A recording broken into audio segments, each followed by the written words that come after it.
hate it. It's like, It sucks. I mean, I'd love to, This thing you know, on. ride on a bicycle, No, I think fun. you know, exercise that way. Not safe. Yoga and Oh. just the Oh, Probably when I worked at Mullinex, I tried to ride my bike to school. because I don't want to do it. But going up Mullinex got to be just scary as can be. Yeah. Oh. So you can Yay! There he is. Amazing. I'm so sorry, Well, thank you. and All it'll is be okay good. for now. All is good. Okay. Sorry.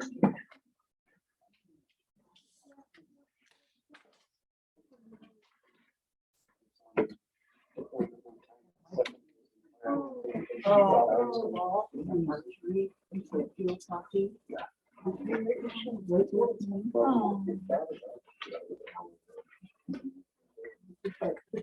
Oh, wow, right. The better probably does not say anything.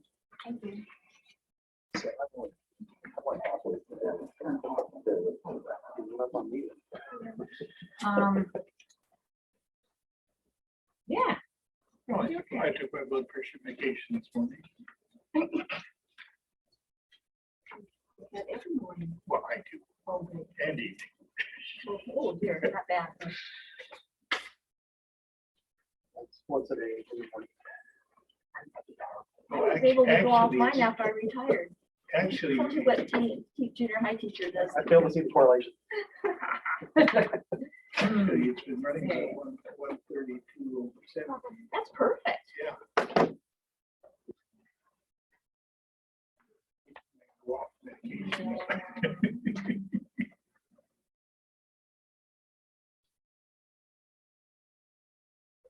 It's not as critical since I before the Yeah.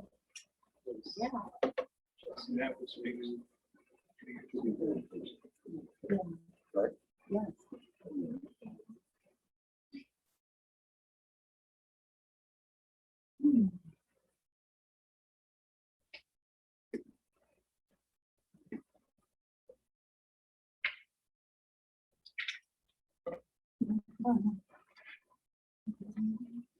I didn't adjourn it.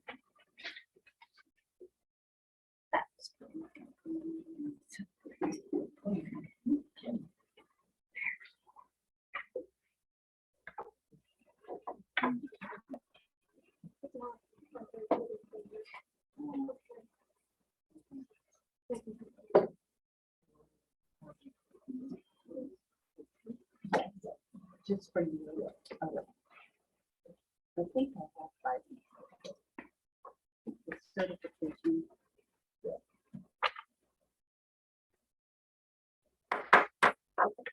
Good evening and welcome to the May 19th, 2021 school board meeting of South Kitsap School District. This is an in-person meeting in compliance with the safety requirements contained in the state of Washington miscellaneous venues COVID-19 guidance. This meeting is also open to the public through an online Zoom webinar. Attendees will have the opportunity to address the board whether attending in person or via Zoom. The public comment process is posted on the district website and in board docs. For those attending the meeting remotely, pre-registration for public comment is required by noon the day of the meeting. Those wishing to make public comment in writing may do so by emailing comments to publiccomment@skschools.org. All comments will be shared with the board and will not be read aloud during the meeting. Thank you for your patience and understanding as we navigate through this unprecedented time. You'll join me in the Pledge of Allegiance. Pledge of allegiance to the flag of the United States of America and to the republic for which it stands, one nation, under God, indivisible, with liberty and justice for all.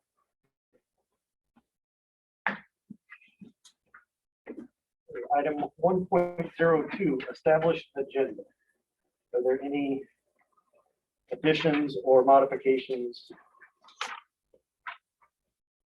I just want to discuss 7.03 and 7.06 when we get to the consent items.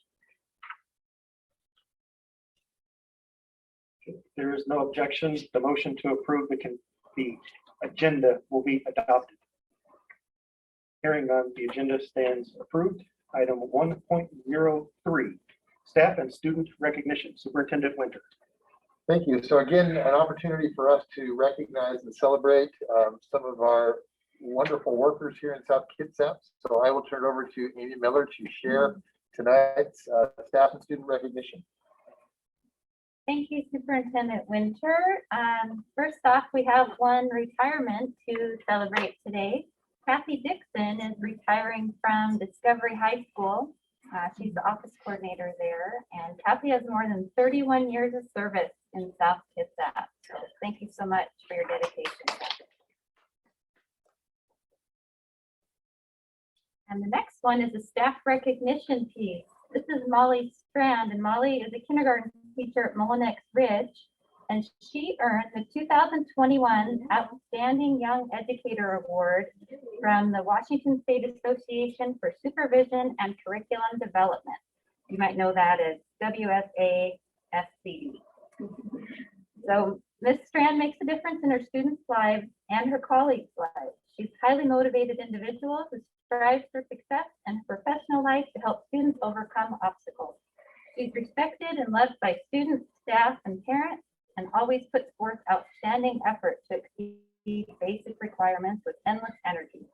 Many parents have expressed gratitude for the education their students have experienced during this difficult time, and the attitude with which Ms. Strand demonstrates her love for each of them.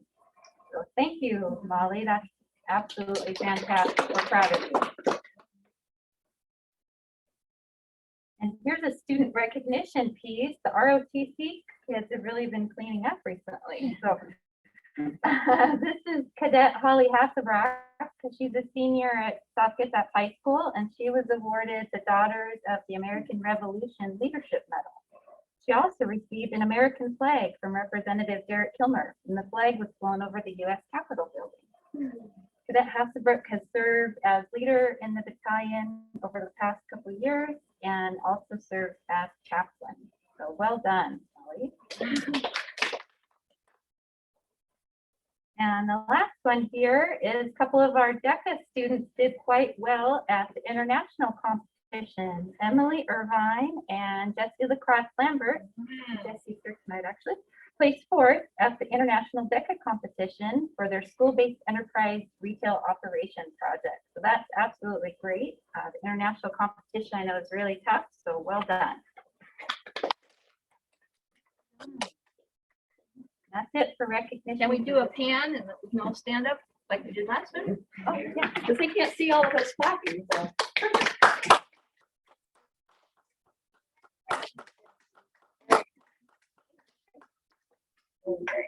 Thank you for being here.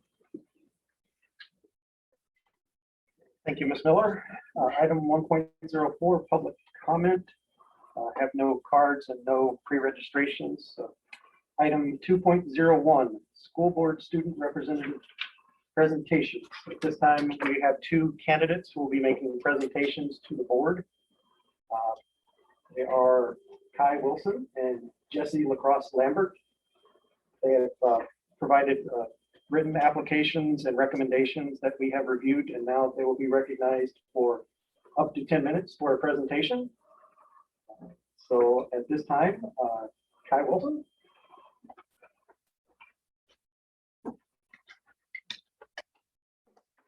Hello, everyone. I like your socks. Thank you. The deconstructed guacamole. Gotta get all my notes out. Take your time. Prepped for this. So I know you've all read my documents. I have them also here. My name is Kai Wilson. I am currently a freshman at SK. I'll be a sophomore next year. I am very excited for the ability to even be here tonight, and I'm very excited for this position. I currently have a 3.9 GPA. I have been recognized before for student leadership, and I was a teacher's aide last year, and I got a Tech Student of the Year award for that position. I believe that my spot here would benefit both the board and the community at SK, and I would make sure that everyone at SK knew that they could talk to me and they could talk to the board. And I'll attend club meetings, I'll attend sporting events, and I'll make sure that everyone knows that I'm here and that they can come to me if they need to. I also was thinking about the possibility of creating Google Forms that will go out to the Google Classrooms at SK. I've seen that before for figuring out how students feel, and I think that would be a good way to reach out to students without them having to approach me first. I just want to make sure that everyone on the board and everyone at SK are on the same page, because if we're disconnected, then things are going to start going wrong. And I don't know what else to say.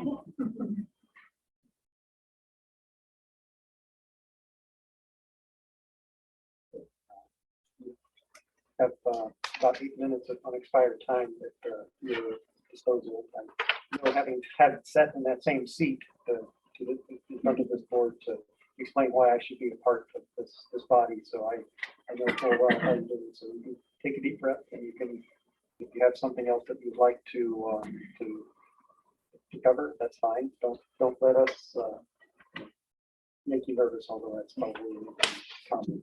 Yeah. And I'm smiling at you behind my mask. I think so. Hi, is there anything you'd like to ask us? How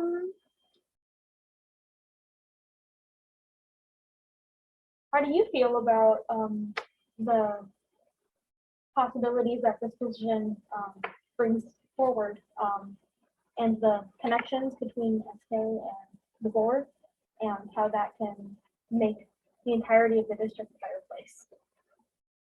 I'll start out with that. I think that it's great because it puts a face on the students that we are here to represent. Because when we're here, we've got a picture in our minds of who you are, your classrooms, you're just numbers, and it puts a face on that. Plus, I think it'll give us a more direct idea of what the students are really thinking about and feeling. So I'm excited about that. And then my third, I think, would be the fact that the students that are seniors are voting. And they're voting about levies, they're voting about bonds, they're voting about issues with our school district, and they're voting for school board director places. So I think that's really important communication that the student representative will give, and just education onto what the school board actually does. Yeah, I think that's really important, because a lot of students don't know anything that's happening with the school board. They don't know anything at all. And I think that's really a shame, honestly, because the school board is where decisions happen and important things happen, and that's how this position opened up and was even created. If no one would have said anything to the school board, I wouldn't be here. So I think that it's really good.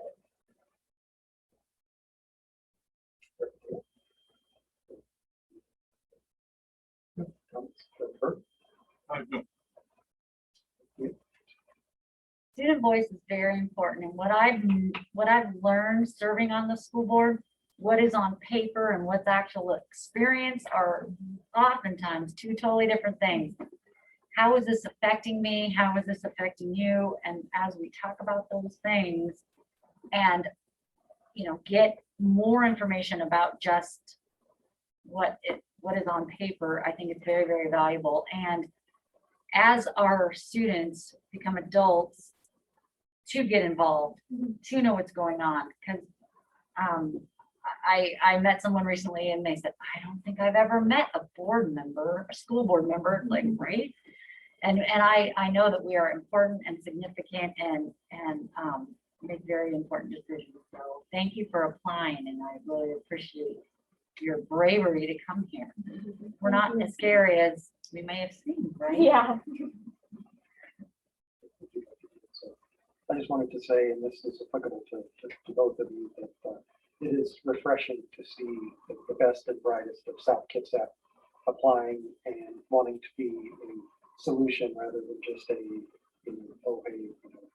just show up and punch it in. So it is refreshing to look through and see such strong letters of recommendation and letters of intent from the candidates.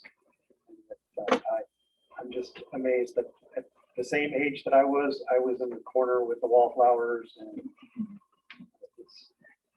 it's just amazing to see the world through developing adults and seeing the fruits of the district's labors coming to us in the form of two very motivated and very capable students. You still have about 3 minutes of unexpired time. You don't have to sit there and have us stare at you, but I do have the obligation to allow you the time should you see that. So can I steal just a couple of seconds of your time? I want to go back to your question. I think it's a great question because we as the adults, we're removed. We're not a little bit removed, we're removed. Best job I ever had in my 30 years of education was a high school principal because I got to see students every single day. I love what high school students are all about. And so the thing that I look forward to is that this connection where it may be just one voice, but it's one voice representing a lot of students. And one of the things I try to do is meet with each board member on a weekly basis. And so I look forward to the opportunity to meet with the student on a consistent basis as well. So I like some others that appreciate just the interest and the willingness to be part of something that's pretty big and can be cumbersome at times, but it provides us with a little more perspective, which I think is really important. So Yeah. On that, I definitely see, the students are removed from the board and the board is removed from the students. And so we need that bridge there. Like I said, again, the students have no idea what's happening here. And then the students are numbers and there are things that there's a disconnect there. And so I think that connecting that disconnect is going to be really important. And it's just going to benefit everyone. And I also like as a ninth grader how articulate you are. Very poised, confident, well-spoken. That's impressive. yeah, thank you. Oh, yeah, I agree. yeah.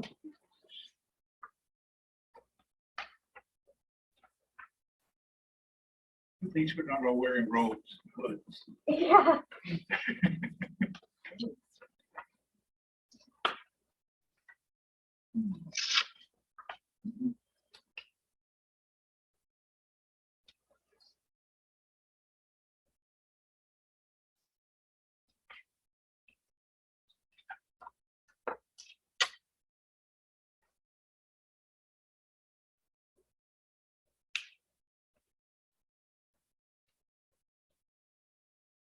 I don't think I have anything else to say. Okay, well, thank you very much, Mr. Wilson. It's, Thank it's you. refreshing. Thank you. thank you. Thanks, Ty. Thank you. Okay, this Jesse Lacrosse Lambert.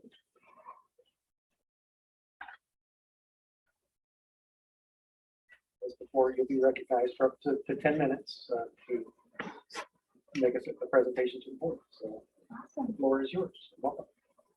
Well, hi, like you said, my name is Jessie Lacrosse Lambert. I'm a junior at South Kitsap High School, and I'm applying for the position of student representative for the school board of South Kitsap School District. I first wanted to thank the board of directors and Superintendent Winter for overseeing the creation and implementation of this position, which I believe is so vital to a functioning and efficient school district, especially a district that is as diverse and as large as South Kitsap. Like Ty said, I think that this is so important to bridge the gap between what the school board is doing for students and what students need the school board to be doing. So I really look forward to this position existing at all. With that in mind, I believe that I am the best person for the position simply because I am an advocate. As the board, students, and viewers at home have seen for the past several months, I am not afraid to make the needs of students, concerns of students, or concerns of my own known to the board. A skill and an ability that I hope to continue using as student representative to the school board. This is so vital because student voices need to be heard and need to be included in discussions that are being made among the school board. As you guys mentioned previously, there is a disconnect. And quite frankly, there's always going to be one because there's no way for you to know what life is like as a teenager unless you're a teenager. So I think that this is really an important position. Furthermore, my ability to advocate is going to be extended because of my multitude of involvements in clubs, extracurriculars, and other community engagements in South Kitsap. As a member of nearly 9 clubs, 2 sports, and a series of other community engagements, I am able to reach a more broad and more diverse perspective and student voice within the community. This is so important because it's not just my voice that's important to the board. It's the voice of all South Kitsap students, and I look forward to expanding my engagements and connections with students in the school district. But I believe that my pre-existing engagements allow me to reach an already extensive amount of students within our district. Not only am I a member and participant of a multitude of activities, I'm also a visible and active leader in these activities, which puts me in a position where students feel more comfortable to come to me with concerns, questions, and ideas that they have for the school board.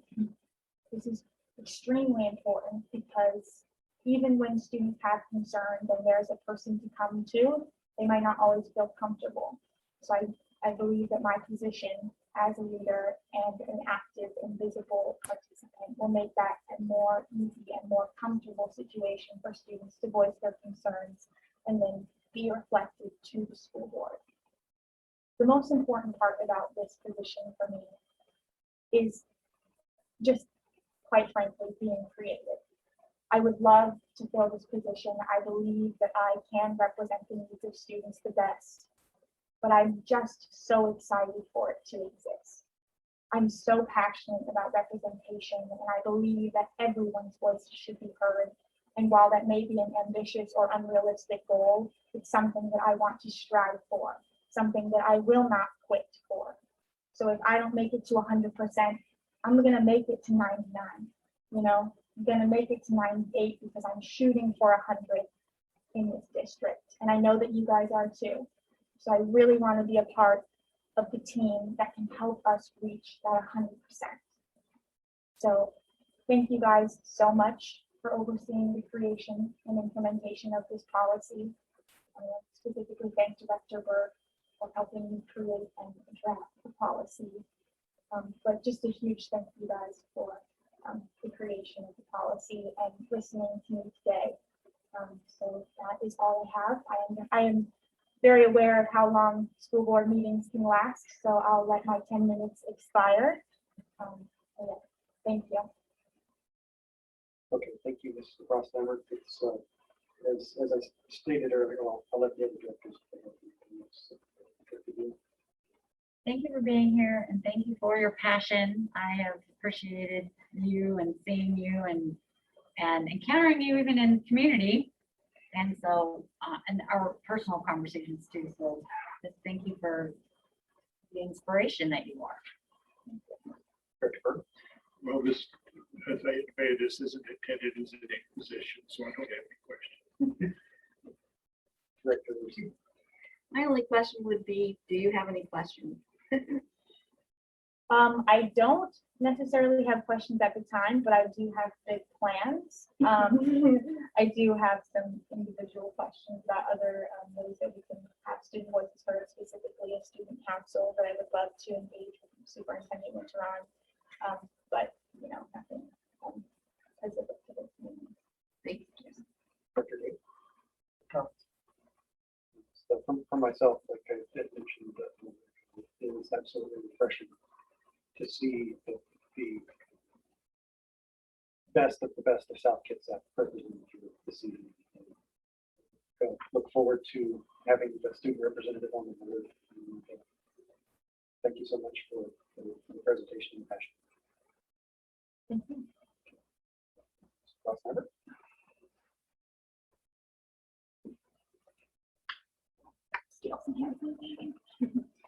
Good for you.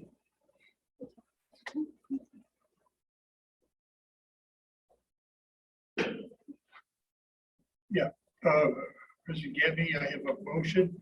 I move that Jesse Lacrosse Lambert be appointed the student representative for the coming school year. A motion from Vice President Burke for Ms. Lacrosse Lambert to become the student representative. The previous things we've taken a roll call vote. Yeah. Can I just throw something in there that I think is worth considering?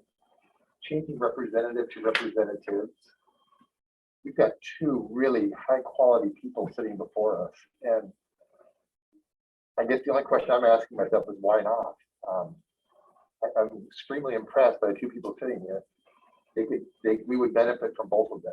And so rather than us having to choose one, choose two. It's not my vote, it's not my place, but I felt I needed to throw it out there. I would like to make a comment on that. I think we both have different positions, even as students at the same school. You're going to be a senior, I'm going to be a sophomore. We're in different social groups, we're in different clubs. So having more than one point of view, I think, even if it's just two point of views, it would be more beneficial. Vice President Burke. Well, the policy does say up to two. It does.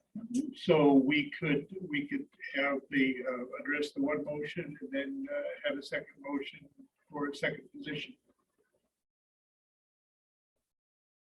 Okay, I understand. And also, two, we could just combine them as one, or do you want two separate?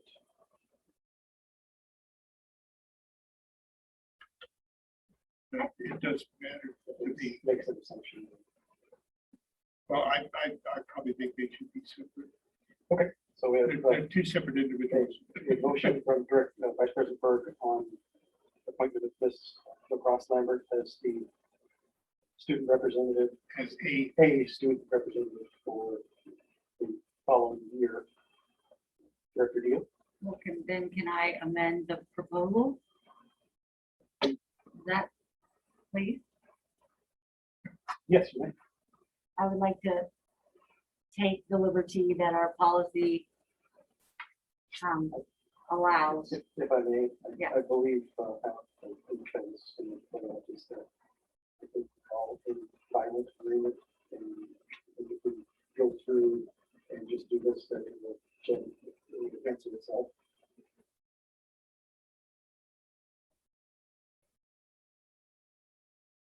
Okay. I would like two student representatives. That's what I would like to say.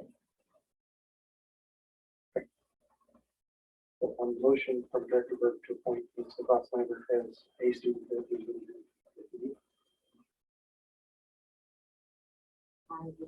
I would like her to be a student representative. Yes. Aye. Director Burke, aye. Director Seaver, I, Director Bailey. Aye. Director Gatten. Aye. The motion carries. The appointment is approved. Do I have another motion? oh, go ahead. No, this is yours. Go for it. I would like to make a motion that we adopt two student representatives. I have a motion from Director Deal to appoint Mr. Wilson as a student representative to the Director Deal, I vote yes. Director Burke, Aye. Director Seaver, I, Director Daly. Are we voting on the motion and the person, or just the motion to have another person? Oh, Good question. Director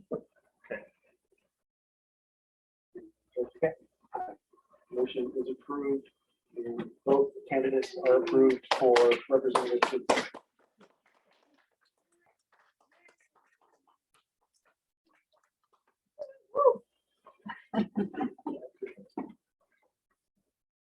You can say take your seat, but the term doesn't start till July 1st. So obviously there'll be some details to be worked out and induction to this most august body. Item 2.02, priority plan focus, wellness, Superintendent Winter. So thank you. So first I want to apologize. I was in the process of completing a PowerPoint slide for tonight, similar to what I shared last night, but a family emergency pulled me away for about 3 hours. Fortunately, all turned out well, but I'm going to share this in oral form, and then I will send you the PowerPoint. There's a couple pieces of data I didn't get to put in, but really this is targets for success, and again, it's related to the priority plan. And so I'm addressing tonight the wellness priority, pages 7 and 8. And so there is the checkpoints for progress. So the second slide that I have really shows what the checkpoints for progress are. So what we identified were percentage of student and staff attendance, percentage of increase in positive school safety climate and connectedness, percentage of students involved in school activities and athletics in grades 6 through 12, staff retention rate, and then data from the Healthy Youth Survey data. So that's what I'm going to be sharing tonight. I'm going to start with the Healthy Youth Survey data. So the Healthy Youth Survey provides important survey results about behaviors over time in adolescents, grades 6, 8, 10, 6, 7, 8, 10, and 12 in districts across Washington State.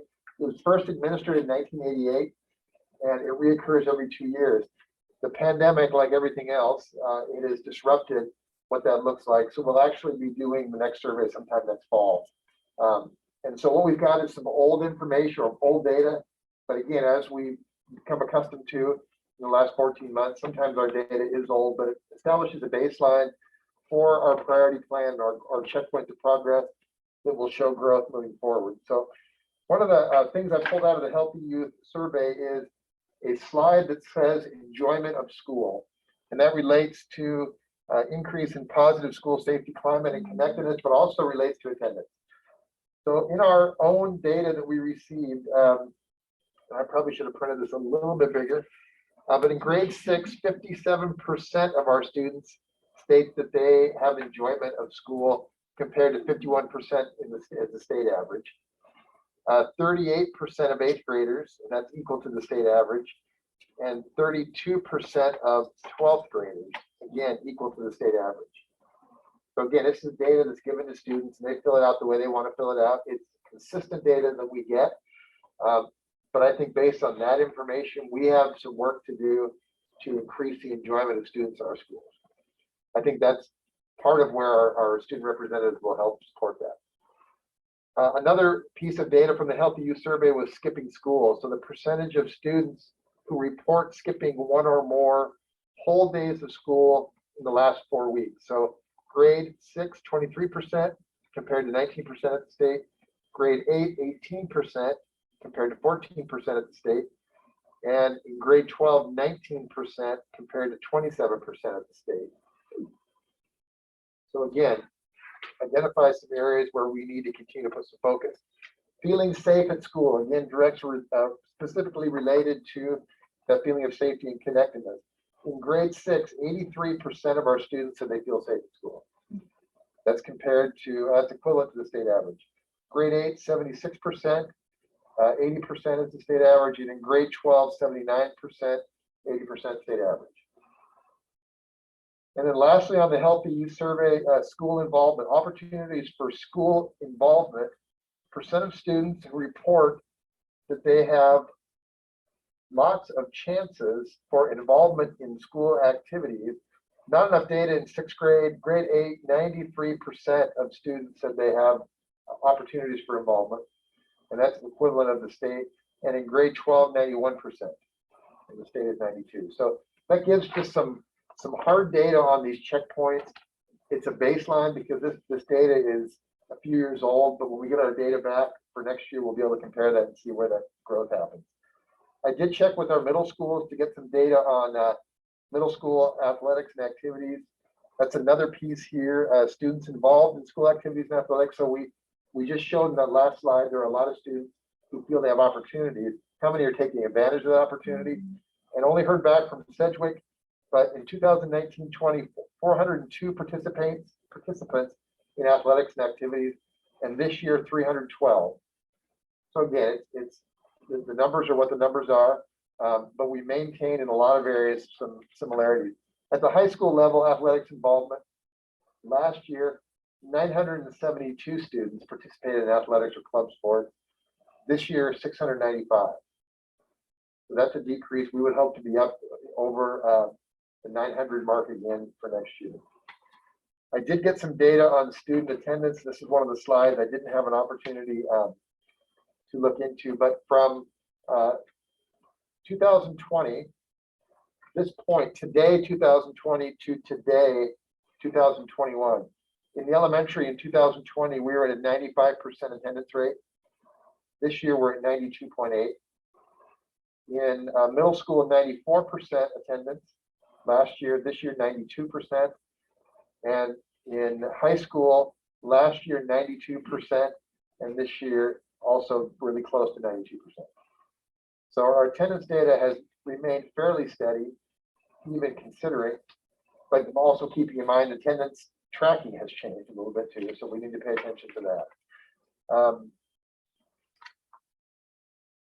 And then also want to look at staff attendance because we call out student and staff attendance in here. So last year we had 15,347 total absences of staff.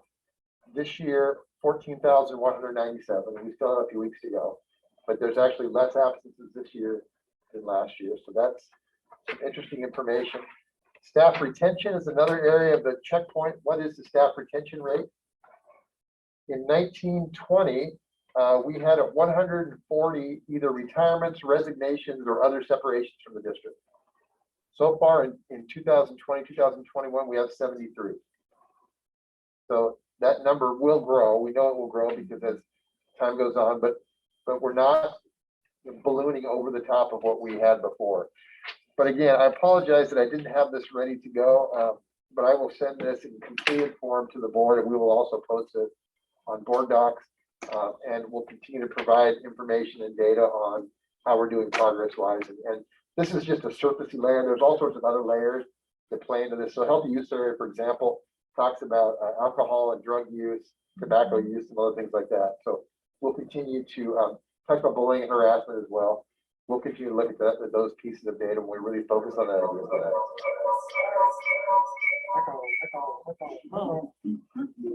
So any questions on what I was able to share?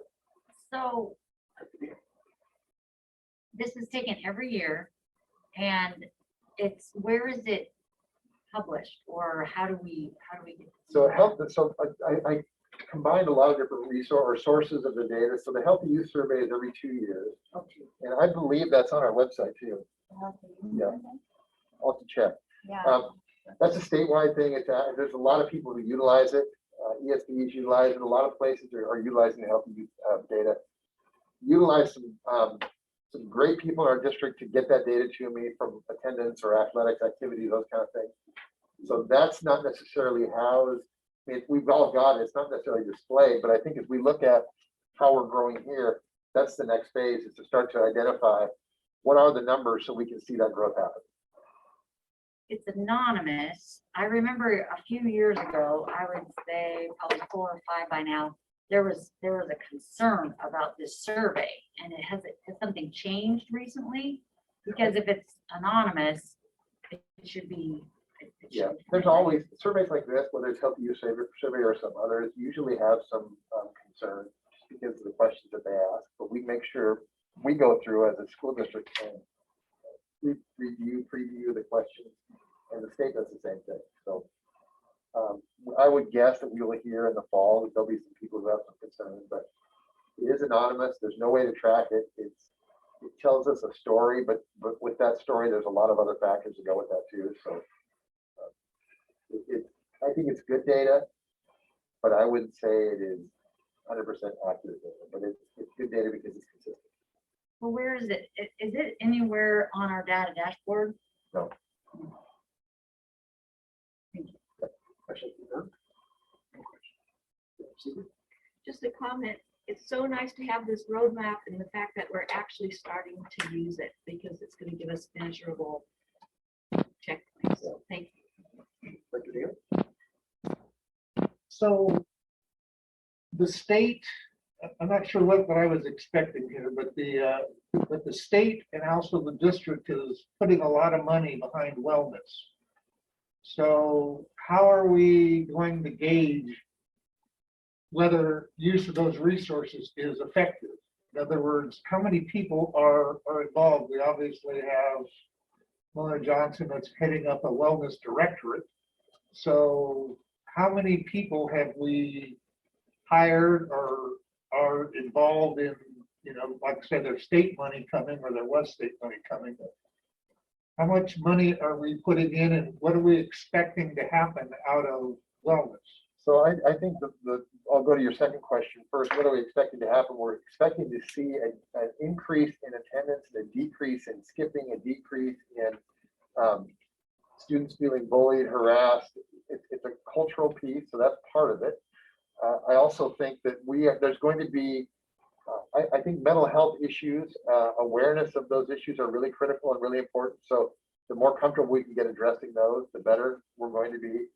We have a great group of counselors who work very hard, but they've got a lot of work to do. We have one social worker currently working this year. We're posting for 2 more as part of the ESSER funds and the support of the wellness and the social emotional health. And then I think there's also a training component for staff, just to make sure that we're taking care of our students and taking care of each other, taking care of ourselves. So what I would expect to see is that these numbers would go in the appropriate direction. Sometimes those numbers go up and sometimes they'll go down, but it would also relate back to the academic checkpoints of graduation rate and academic success, because I think physically and mentally healthy students are going to perform better academically than those who aren't. So we've got baseline data now. I would expect to see next year, the 2 years after that, but also our individual yearly tracking data that we would see an improvement, growth in that area. That's what we're looking for. Can I make a comment? Aspen Group, Director Daly, is putting on a webinar about how to monitor social and emotional programs. And it's next Monday. I'm going to forward you that email if you haven't received it. I think you'd be interested in that.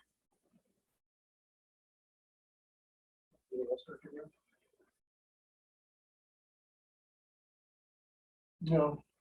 Can I just add one more thing? It is a little bit harder to measure than a math score. And that's the challenge. But I think we're coming up with surveys or an example of things we're using.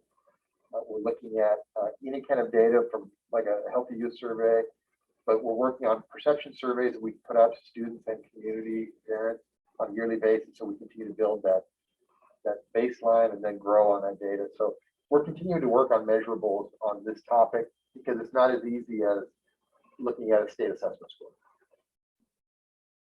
And if I could add something more to, when I'm looking at our bullets here, post-COVID, which next fall won't be post because it's still going to be around, but it expand and promote evidence-based trauma-sensitive strategies.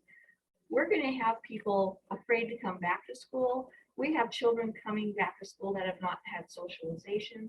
So wellness is going to be such an important thing in this coming school year, and we're going to need to be prepared for what's going to happen and how to help those. So counseling and those things, I think, are going to be really important. So perhaps that's something you might want to address with your staff, Superintendent Leonard, to see if we've got some proactive things that we're going to be doing with kids and with teachers that are going to be required to be back. I can come back and report on that. There are a lot of things we're working on with that. One of the things I talked to Mona Johnson about this week is quarterly presentations on these priorities, so that we're not just talking about them once. We're talking about it consistently throughout the year, and it continues to keep a focus on the priority plan as well. Thank you.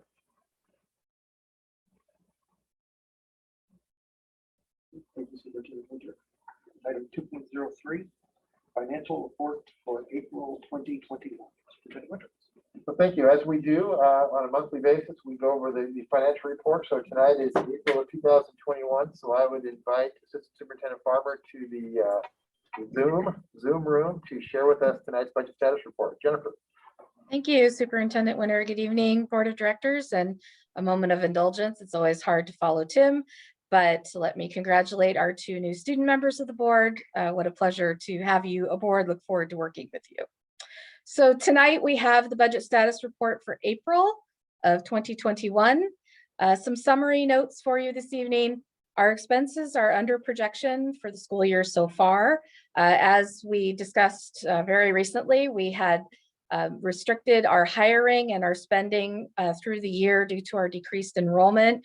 We are seeing the fruits of hard labor of keeping ourselves within pretty tight budget constraints. And we are also seeing that some of our schools and departments have been waiting to make some end of year purchases that are under discussion right now. So we have met with all of the buildings to discuss the timing and the needs that they have, as well as what they'll be doing this summer and what they will need going into fall. Obviously, we don't know exactly what is happening with COVID come the fall, but that is starting to come a bit more together by regulations, and we'll be working with them to ensure what they have. Also, within our longer version of this report, we have started to make an estimate of our ending fund balance rather than showing what was budgeted. This is simply a metric that we use to show our financial health. It is updated for you for your review. And our other funds are continuing to be stable at this point in time. Each month, we also look at enrollment 2 ways. So first off, we look at our FTE, full-time equivalent enrollment. In elementary in April, we gained 14 students. This is another strong indicator that in-person instruction is preferred by our community, and some of our kids are returning to us. It is atypical for us to be gaining ground on enrollment at any level at this time of year. So we appreciate having those students back, and we are looking forward to the fall and hopefully seeing a lot more of them return that were home this year. The next way we look at enrollment is head count. That represents each and every head as opposed to how much time they spend with us. Head counts also decreasing other than at the elementary level, as I just discussed. And on our next slide, we look at each of our funds. We are 66% into the school year. And you can see that we are essentially on track in the general fund. The expenditures are at 62%. So as I just discussed, we've had a little bit of holding back on what we budgeted and anticipate some more expenditures headed into the late spring and summer. Other areas, the capital fund, you see that we've received nearly 100% of our revenue. That would, excuse me, be understandable that we get that revenue in 2 payments per year, as opposed to our general fund where we get money monthly and then 2 spikes in the year with property tax collections. And the other funds, very stable from what we just discussed 2 short weeks ago, are little change. And on the next slide, we look ahead at what's coming in budgeting. So we are on track to bring you a budget for public hearing on July 21, based on what we've heard of your priorities and our school leadership and our priority plan. ESSER 2 and ESSER 3, those are the federal relief funds that the district will be able to apply for, are a factor in next year's budget. In 2 weeks at our next meeting, I'm going to provide a brief presentation on ESSER in summary, ESSER 1, 2, and 3, what those were, what they mean for the district, and what we are talking about as far as the investment of those funds going into next year. As it says here, ESSER 3 requires a 20% expenditure for supporting learning opportunities coming out of the pandemic. I think it's important that that money be front loaded into next year, as opposed to waiting till the end of ESSER 3 collection to work on that portion. So we are anticipating doing that. Legislative outcomes. The legislature help us out with transportation shortfall, not the full amount, but it's better than we thought. other things were fairly neutral for the district. There are a few things that are not neutral. There's additional training requirements for staff that we're currently looking at. They did add some additional material supply operation costs under the technology area, so that will be a little bit of extra funding. There's some requirements around lead testing and some stringent regulations that we'll be implementing and following. There's some state budget allocated towards remediation there as needed, but I question whether there was enough allocated there. So we'll be keeping that on the radar. There's other issues that came out of the budget bill that we're still digesting, but we'll be making sure we have things accounted for in the budget you'll see in July. So that is my April budget status report. I'd be pleased to answer any questions. Thank you, Ms. Farmer. Director Deal. Thank you very much. I have no questions. Vice President Burke. No further questions. Director Seaver. No questions. Dr. Daly. Which expenses did you say are down? Overall, our budgeted expenditures are, we budgeted more than have been expended so far. Those are primarily made up of school budgets that are as yet unexpended, as well as the staffing that I mentioned we had not filled during the year. Okay. Thank you, Ms. Farmer. Item 2.04, Information Technology Services Department Report. Superintendent Winter. So this is a little bit different. I talked to Director Berg about this today, but I've asked Gary Lyons to come in and do a report on information technology services in relation to operational expectation 15. So this report is in a little bit of a weird order because normally in the final review, we see the data, but we're going to show the data up front so that as you approve the indicators, you will be able to say, yes, that's what we want to see, or no, it isn't, based on what the operational expectations state. And then if we need to, we can come back at the final review on June 2nd, I believe it is, with more information. So without further ado, I'll turn it over to our distinguished Director of Information Technology Services, Gary Lyons. I Thank you, distinguished you. Distinguished, yes. So good to be with you tonight. Thank you again. We missed what was EL 15 last year, so it's changed to Operational Expectation 15. So as Superintendent Winter explained, it's going to be a little bit. I want to give you some information tonight about what we've been doing in the middle of COVID and other projects. I'm going to keep it brief. We're going to go through two different things. We're going to look at the year in review, and we're also going to look at a couple of strategic things that I think as a board you need to be aware of. But somebody once told me, give some great advice, that nobody loves your stuff as much as you do. I could sit here all night and talk to you, but we'll hit the high points and then we'll ask for any questions after that. So the board's very familiar with Operational Expectation 15. Generally, there's 2 points, right? The first is that establishing and maintaining a forward-thinking and visionary technology environment that promotes the best teaching and learning for our students, and also establishing and maintaining technology systems and applications consistent with the accomplishment of the board's results through the district's technology plan. So as I start, I need to do a couple of shout outs. One is to Terry Melcher, our assistant director, who works behind the scenes tirelessly. The fact that it runs is on him to do that. The second, I'll introduce you virtually to Patrick DeVega here in a few minutes, who is our digital instruction specialist. He's been amazing and really our savior through a lot of the COVID instructional things that we're looking at. So again, I'm going to give you some evidence to support Superintendent Winter's accomplishments for the year, and also a couple of topics on big picture and strategy. So the year in review. Okay. As I realize on the next slide, the first line should be super font, super bold, super bolded. COVID remote learning resources. Oh, what do you expect?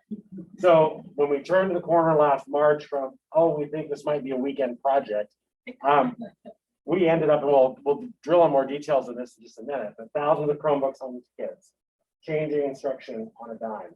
Teachers who've never heard of a Zoom, I mean, that was a television program when I was a kid, right?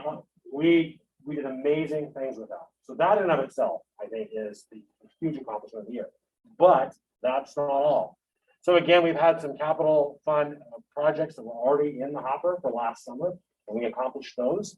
Middle school security cameras, again, that were part of the capital fund project list, and also improving elementary and middle school intercoms. A little bit ironic to be installing intercoms in the school with no kids, but that was part of what we had to do, and that was part of what was budgeted, so we did that. Student data privacy agreements. When I was here 2 years ago, the board was keenly interested in making sure that student data is protected as it goes to all of our vendors. Tim, this has been a top 5 day for me. I was on a statewide conference today where they pointed out South Kitsap as being one of the predominant districts filing student data privacy agreements. We have 105 approved agreements. And so in conjunction with really only 2 other districts in the state, we are recognized as one of the leaders in doing that. That protects our kids' data. So if something happens, we've heard of data breaches in the news in different places, our kids' data is safe. This is a recourse to take care of that.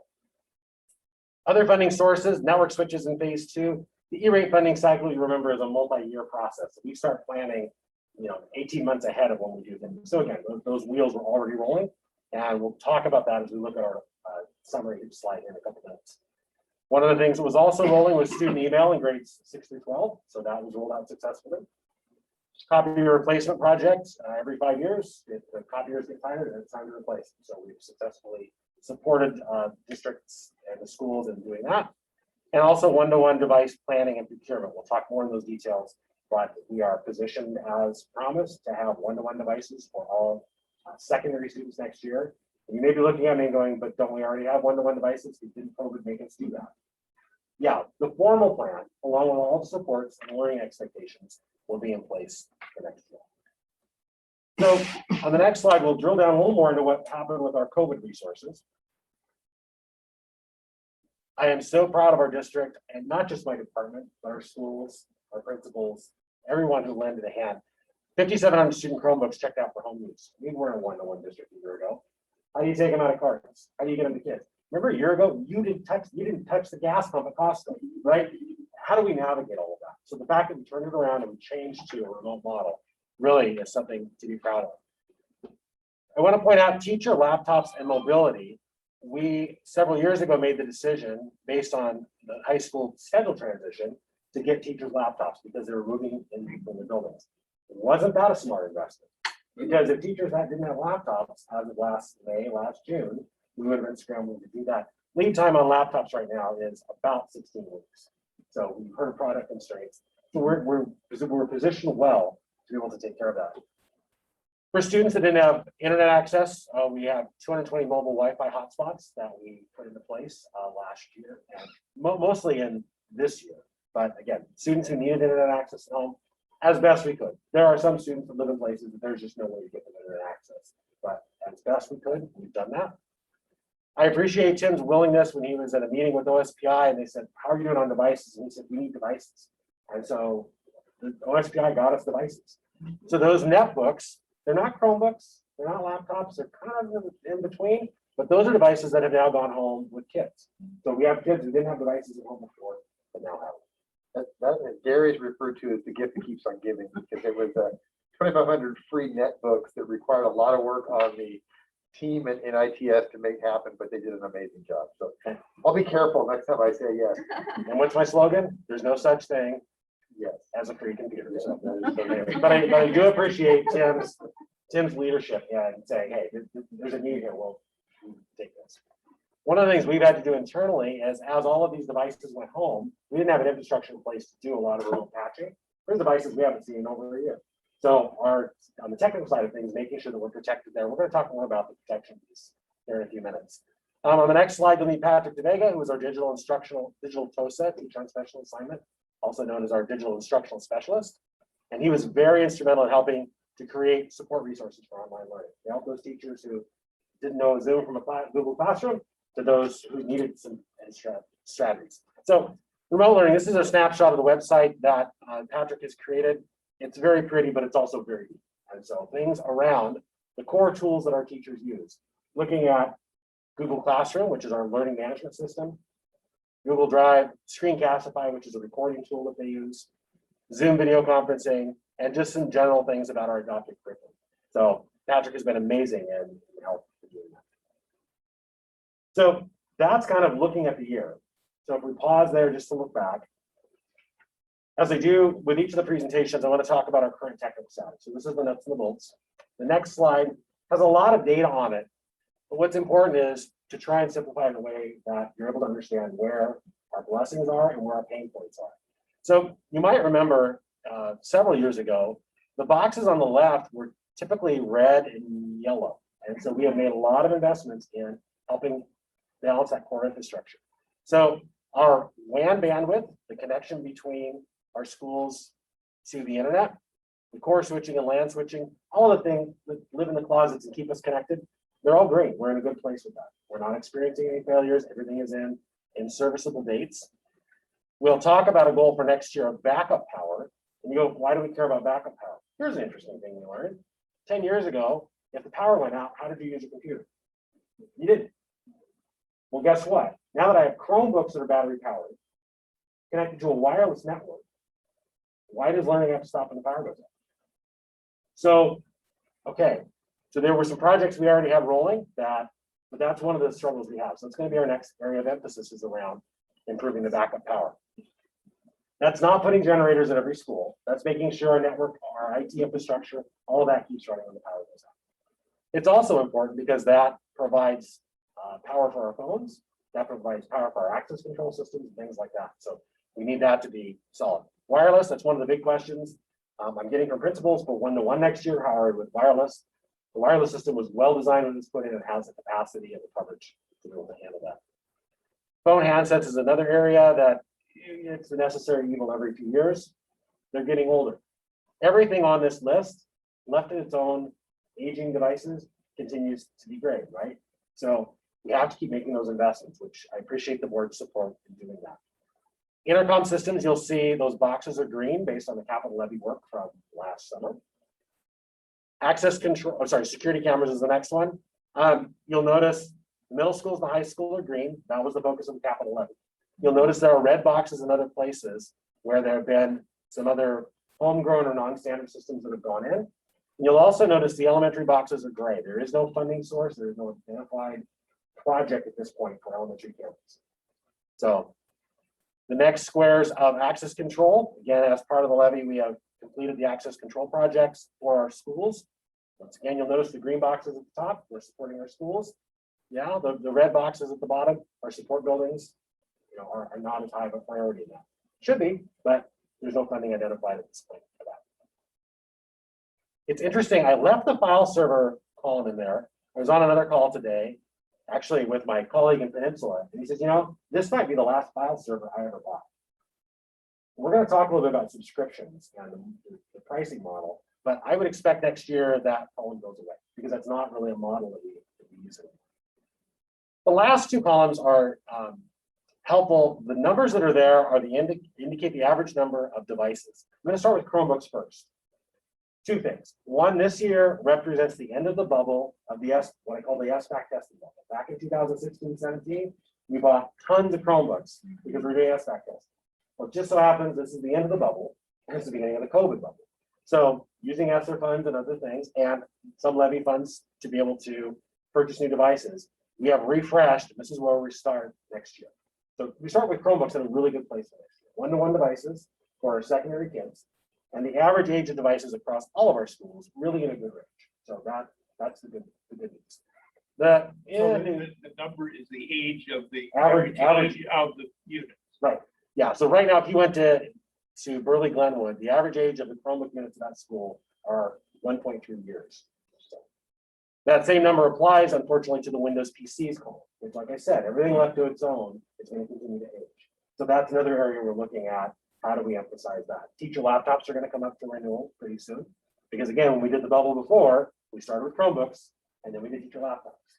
We're doing Chromebooks, we're going to go back in and do teacher laptops. So typically we'll go through the presentation. This has a lot of data in it. Are there any clarifying questions or clarifying comments I can make on the data that you're seeing here?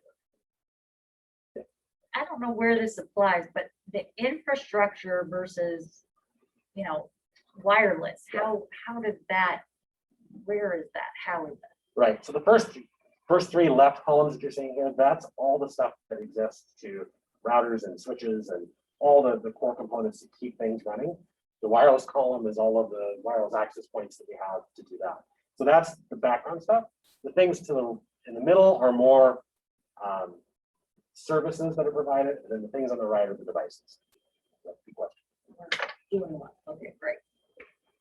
So as long as you're taking questions here. So the red, we're obviously looking at the budget coming up. So are all the red items on the proposed budget? No, they're not. So typically, I should have drawn a thick line underneath Explorer, because those are all of our schools. So support departments typically aren't included in a lot of the ongoing instructional refresh type things we do. So we'll see in the red boxes at the top, the backup power column is resource. It's not fully funded, but that will help move those colors. Again, the Discovery and Explorer don't have intercom systems installed right now. There's no funding to do that. Security cameras at the elementaries, there's no funding to do that. Nor is there funding to do access control at Discovery or Explorer. So those are things that, as the board talks about priorities, what's perhaps future levies or bonds and things, would need to be factored in. The support buildings at the bottom, again, there's no identified funding for those projects. Typically, what you're seeing is it's the boxes on the right, which are large projects. So, for instance, if you were to read that and say, well, installing access control facilities, is that a board priority to do that? Maybe, maybe not. But there's no funding identified at this point. Any other questions on what you're seeing on this graph? All right, a couple things I want to just bring to your attention. So things that keep us up at night. I couldn't be honest with you if I didn't say that phishing incidents and ransomware are what keep us up at night. So the recent news story about the Colonial Pipeline, it's been a couple of years now, but the North Shore School District was subject to a ransomware attack. So those are things that we're looking at. Those are on our radar of needing to make sure we get in front of.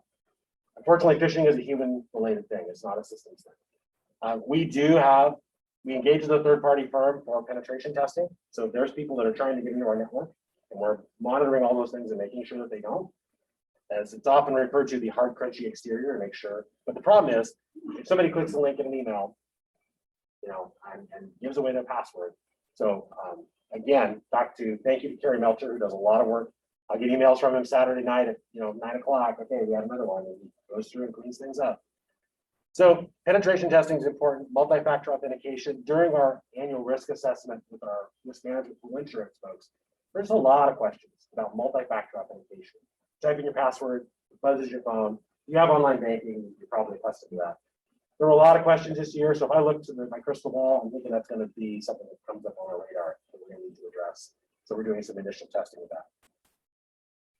As Tim and I talked about putting this together, things keeping us up at night, we have seen a huge spike in public records requests, 400% increase over the last year and a half. It takes us, just in IT alone, an average of 6 hours per request response. So if Kerry's having to do email recovery or discovery for things, he's not doing phishing incidents, or he's not doing infrastructure upgrades. So there's a cost to that. Just want the board to be aware that that's something that does impact our department. We get it. It's something we got to do. It's a necessary part of the job, but there's an impact to this one. I have a quick question about that. Is there a 400% increase in the number of people that are requesting it, or is it just Number of people- requests. but not the number of people requesting? Okay, thank you. All right, so to keep moving us on, I don't want to keep you here all night because nobody loves my stuff as much as I do. The next slide. And Director Daly, you'd asked a really good question, probably about a year ago. And it really got me thinking, and the more I dug on it, the more I thought, this is something I think the board needs to be aware of. Back in the day, you would buy a computer and you would buy a software program to go on the computer, and you'd use the computer for 5 or 6 years until it died. I put my little change jar in there because I think somebody said, nickels and dimes, and pretty soon you're talking real money. I was really amazed how much real money we're talking about. Pretty much any software that we have in our district now is based on a subscription model. We don't buy it once. There were some where you buy it once and you pay a small maintenance cost. Pretty much everybody is now on a subscription model. So we're paying per student, we're paying per staff, we're paying per device. And so as those numbers change, that impacts what we spend. And I thought, it's kind of everybody remember going to the video store and renting a video, right? And you would watch it and return it, right? It's kind of tangible thing that you had. You can still do that with Redbox, but how much more now do you subscribe? And that's the business model that they have. Similar to what we're doing with software. So on the next slide, I just grabbed a few of the things that we have, just to kind of give you an idea. So this is not a budget spreadsheet. This is just a conceptual rendering kind of where we go. So across the top, number of schools, number of staff, number of students. So we can't buy Microsoft software anymore. You have to license it. And so when we license it, the licensing is based on staff. And so it's $53 per staff member per year times number of staff members, costs us $77,000. And if we said we don't do that, we don't have any email. We don't get to run Microsoft Word. So there's things that we're kind of, in a sense, having to do. The second is Google has now changed from being free to their new education model, which is $20.87 per staff member times 1450 staff members gets us to. If I could ask one third question about the Office 365. Does that include the home use? Yes, it does. It does include home. Is that billed as an individual license, or is that No, so all into that? yeah, it's included that all staff members can use up to 5 copies of their Office products, and students can as well. So, and that's a good clarifying point. Just because it's understaffed, students are included in that at no extra cost. So that's just how they do their business model. We've talked about Skyward, which is based on student count. I threw Screencastify, and there's an example where we pay for a school site license for that. You know, and my previous slide where I had the coin jar, you throw in a nickel. Well, it's $5 per staff member for Zoom. It's $1 for our Hello ID portal. It's 70 cents per student for typing device, right? But you start to add all that stuff up, and you know, honestly, close to $500,000 just in the subscriptions that I know about that are district level. It doesn't include what schools do with, you know, Pear Deck or, you know, Star AR, I think was on one. Star is there. Accelerated readers are an additional cost for that. So the other challenge is, you'll notice on the students where it was 9,200 star, that doesn't include our Connection Academy students. So for instance, with Skyward, there are kids, we pay an extra $21 per Connection Academy. So there's a lot of stuff that goes into this, but I wanted to at least bring a concept forward of, I rack my brain, and I don't think there's any software shrink wrap software we buy anymore. It all filters into a subscription. So that changes the budget. So as the budget continues to go up, why is it going up? Because of the models. You can't use those old programs anymore. All right, almost done. Next slide, looking to 2021, 2022. Part of what we read in the operational expectation is having a plan. And so as we start planning for next year, one-to-one devices, as I said, we're positioned well for our one-to-one checkout devices for grades 6 through 12. The teaching and learning department is working on the professional development. We're working on a support and repair model. What happens if I forgot my power cord, my battery doesn't work? I mean, we're not the first ones to do this. There's some really great models out there. We're going to take the best of the best, roll those out. The other question we get a lot from teachers is classroom filtering and management tools to be able to monitor what students are doing in the classroom. And also parents now too. Parents are asking a lot about, how do I help my student make good digital citizenship choices? We had talked a bit about network projects, the UPS backup power upgrades, and we continue to monitor our WAN and our wireless standards. So there is some lead time with that if we need to make some upgrades and changes. So we just keep an eye on that. Capital levy, as I said, last summer we did the intercoms and the Nelson security cameras. So we are continuing to look at planning for elementary, make sure we can procure that. And district support, working with my great friend Amy Miller on our new district website, which will roll out in September.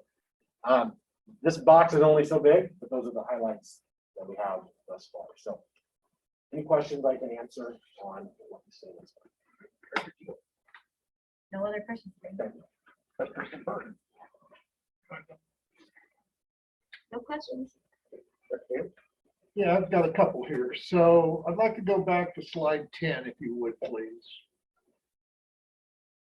So I realize what you were doing here was just a snapshot for our OE15 here, so I understand it. So there's a lot of things going on in the district. First of all, we have the upcoming budget for the next year. We have Capital Projects Committee, which is working on what does the school need as far as technology. And so what I'd like to ask the board and superintendent is to have you come back rather than discuss it here and talk a little bit more about where we're going. From what I go through the warrants every 2 weeks and I can see the costs going through your department, and you're exactly right. They are rising. All kinds of consultants you have to pay to come in to move servers, and a lot of consulting work apparently is being done in addition to this situation. So what is our new model going to be if we're just buying laptops to connect? Are we going away from the server to cloud-based? You know, so I realize that that's beyond the scope of what you came to talk about, and I understand that. But it just seems to me that this is an important thing because, like I say, when I see some of the costs going through per student, per staff, and per device, they are not cheap. You're exactly right. And whenever you apply this district-wide, we are talking some serious money. And so that's why I requested a copy of your department's budget. Was how much is your budget need to rise in order to keep up with this? Obviously, we want to be safe, we want to be current, and we want to, if we're going to upgrade our schools, we need to upgrade them smartly and correctly. In other words, we may have schools that cannot be upgraded. We just can't do it. But I don't know what the model is. So I would like to ask the superintendent and the board to have you come back at another time and do that before we have our budget discussion, because just like you said, those red items will never get fixed if we don't address them. They'll just stay red forever. So if we want them fixed, then we're gonna have to put money for it.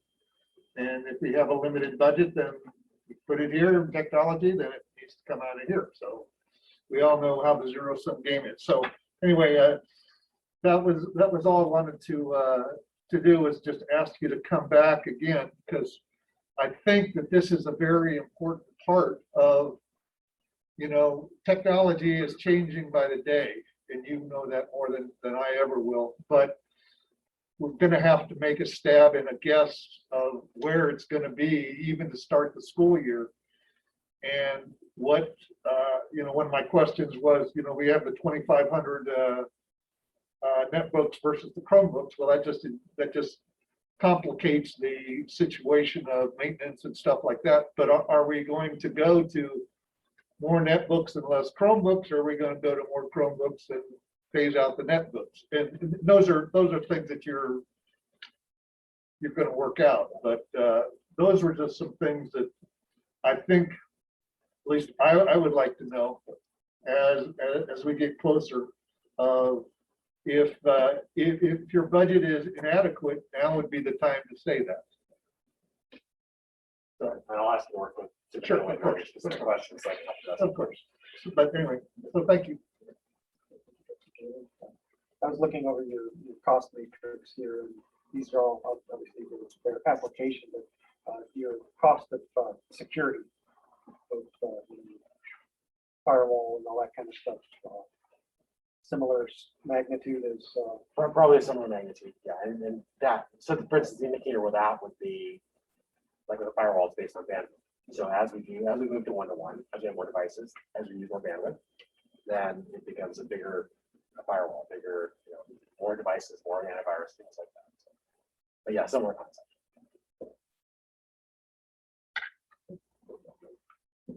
Thank you Thank you, very Mr. much. Lyons. All right. Nice to see you. Item 3.01, executive session to evaluate complaints or charges against the board member. This board will be adjourning to an executive session for 10 minutes. I think 10 minutes should be adequate. Okay, I have 6:17. to your office. Thank you. That was all. Actually, we do have. I put it in consistency. here, That was a math teacher and director of math department. We do. Okay. have consistency on But it. that's okay. Different curriculums. I told my kids. Want me to write it down? Two different ways. One, the ways to know things. A lot of things Okay, I have change. 627. Item 4.01, possible action on a complaint or charge against the board. Oh, yeah, I had a motion here.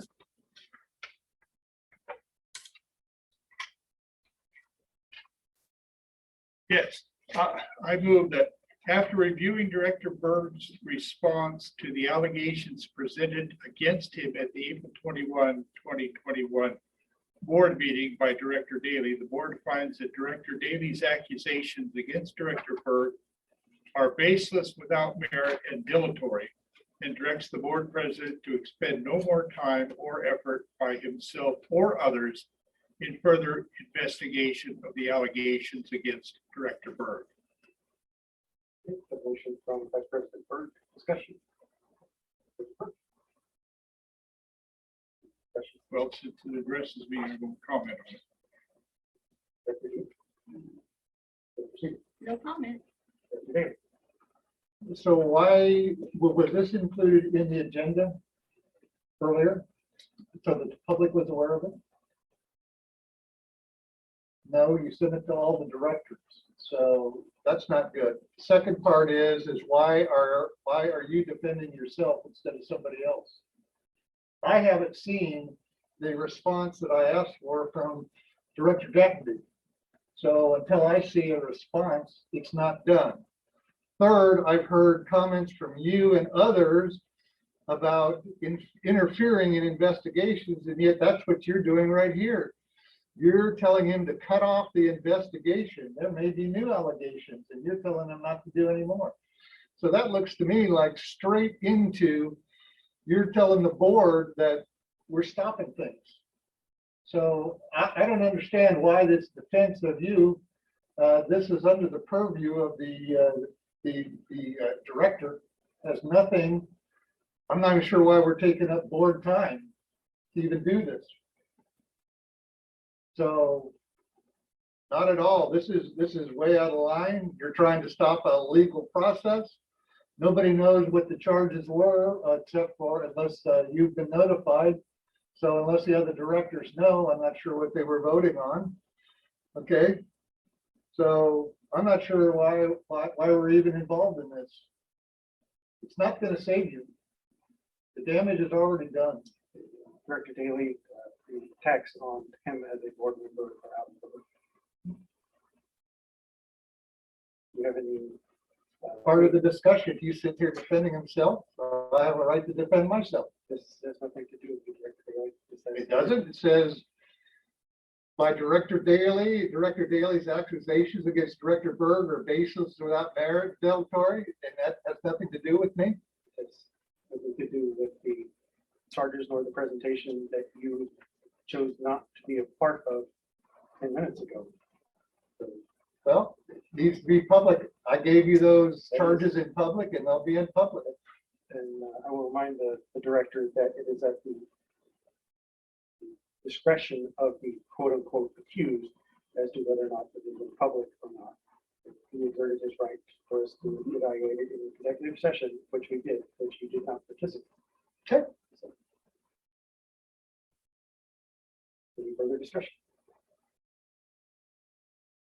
Okay, on the motion from Vice President Berg on the red earlier, all those in favor say aye. Aye. All those opposed say no. No, The ayes have it. The motion is approved. Item 5.01, operational expectations 15, technology, initial review. Superintendent Winter. Thank you. So as I mentioned earlier, we were going a little bit backwards. So Gary presented the data, the indicators that have been listed here on the monitoring report in his presentation. That presentation will be live then and can be brought back at the final review if necessary. But what I really wanted to bring to you tonight is the interpretation of the policy as well as the indicators of compliance that will address what I believe accurately addresses what's being asked in the policy.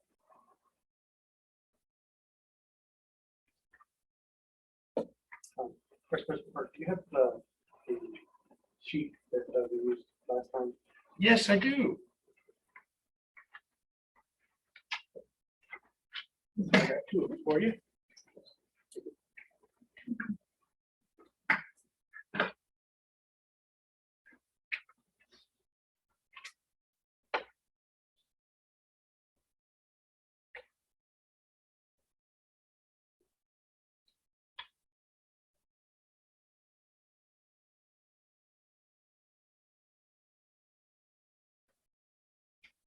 Okay, the board, having reviewed the superintendent's interpretation and proposed indicators of compliance on operational expectation 15, finds that the interpretation and indicators of compliance are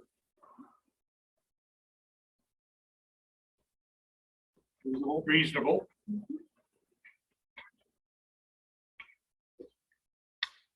and directs the superintendent to report back on OE 15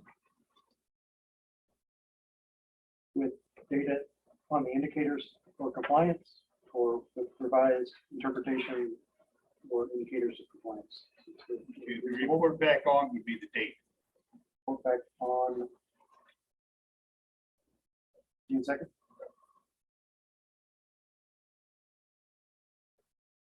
With data on the indicators of compliance. Okay. Item 5.02, operational expectation 5, staff compensation final review. Superintendent Pitcher. Thank you. So this is the final Motion review. that we needed to vote on. Yeah, I thought we were. Oh, okay, hold on. You were composing the motion. I was For proposing a OE motion. 15, do we need, so it's bringing back the data which was presented, so was that sufficient? We will know we're in compliance when, I'm just going through the learning process here. So so we're all in agreement that we received the data we needed? For That the right? initial review. And then when Director Daly asked this question and wanted him to come back, did that have to do with the indicators of compliance or was it something separate? No, that was separate. That was, I understood the briefing. I just wanted to bring up the point that I would like them to come back with a more forward-looking, this is the status of, but I think sometime we need to change this to more forward-looking rather than just an annual, here's technology, because it's changing so rapidly. One year, we've changed tremendously, just like we talked about. When it says in here, superintendent will maintain a forward-thinking and visionary technology environment. So I think whenever he comes back and talks to us about the indicators of compliance, I think we're probably going to see that same stoplight chart that is indicators of compliance or pieces of it and others that's the objective evidence thereof. Gary's presentation is already out of date. The technology is changing that fast. oh, man. Okay, so that's true. Any further comments or questions? Okay, so on the motion, the superintendent's interpretation and proposed indicators of compliance, the board, having reviewed the superintendent's interpretation and proposed indicators of compliance on operational expectation 15, finds the interpretation and indicators of compliance are reasonable and directs the superintendent to report back on June 2nd with data on the indicators of compliance. All those in favor say aye. Aye. All those opposed say no. Ayes have it, motion is approved. Okay, item 5.02, operational expectation 5, staff compensation final review. Superintendent Winter. Thank you. So as I shared 2 weeks ago, this is the final review dealing with staff compensation. And the things that I brought forward to cooperatively examine alternative compensation mechanisms. That's been the story of the year, I think, is to try to find ways to support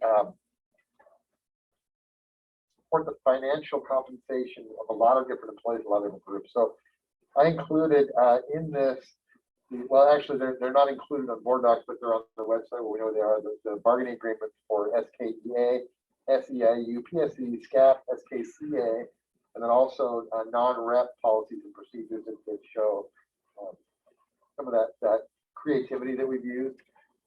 Number two talks about the superintendent not modifying the contract. So I included my current contract, also a verification statement for payroll that says I have not changed my contract in any way or changed my compensation in any way. And then the fiscal manuals were included in a previous budget presentation. I believe it was either asset protection or it was financial planning, but those are there for review. So those are the things that I utilize as indicators of compliance for OE5 staff compensation. Question, Dr. Beal. Thank you. I understand the difference. that I that are indicators of- Vice President Burke? Okay, you want me to read the motion? No, I was just asking if you had any Okay. comments to the subject presentation on compliance on the. No, I believe it's in compliance. The only question is, when do we want subsequent report back? We're voting on this. This is the. Yeah, this is fine. We're talking about 6 months, a year, Next year. whatever's in the calendar. That's our calendar at the end.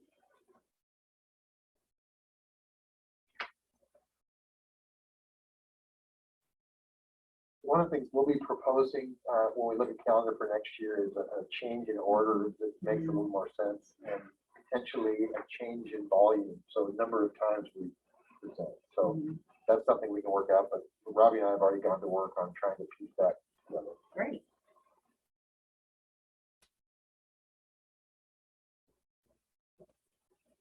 Questions or comments, Director Seaver?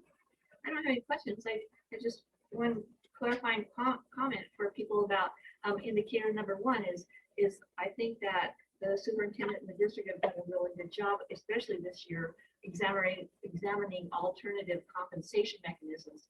I think a lot of people don't understand that compensation isn't always monetary. It can have to do with planning time. It can have to do with other things. And I think our district has done a great job, especially under circumstances this year, of using other ways of making things work better for staff. Thank you. Dr. Beal? Comments, I don't agree with this, so. Okay, on motion, the board, having reviewed the superintendent's data on indicators of compliance on operational expectation 5, finds that the data indicates that the superintendent is in compliance, and directs the superintendent to report back on here. Can I ask a clarifying question of just what part you don't agree with? Is it the policy or is it the interpretation or the indicators of compliance? All three. But, How are we supposed to address that if we can't give specifics so that our superintendent can change things to answer your questions? Because I've said numerous times that this should be conducted not in public, so. directs the superintendent to report back on blank for the next scheduled report on the data. Board calendar, because it probably will change, or annually. Report back according to the board calendar. According to the board calendar.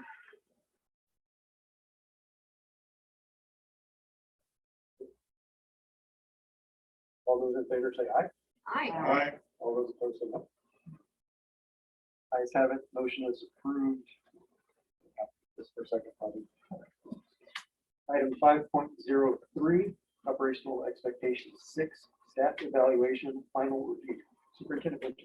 So one of the things I think that happens, that's the reason I asked the question, is the policy language leads to the interpretation, which leads to the indicators. So I think that's part of what we're working on too with the Aspen group, is to clarify what those policy pieces are, so that when I report back to the board, it's on the things you want to hear rather than what you don't want to hear based on what's on the page. So I understand that.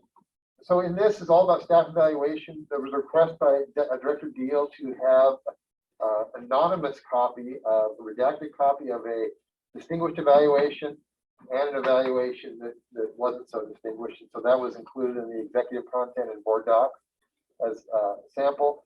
Also included the frameworks that our teachers are evaluated on, self-ID, and then also our principals, the AWSP principal framework included both of those, as well as data on evaluation from 2018-19 and 2019-20 school years. So that was a long list of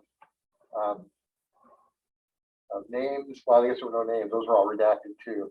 But scores, and I do think it confirms what was mentioned a week or so, or 2 weeks ago at the board meeting, that while we do have some basic and unsatisfactory, they are far outweighed by the satisfactory and distinguished, or proficient distinguished. So that's all I have.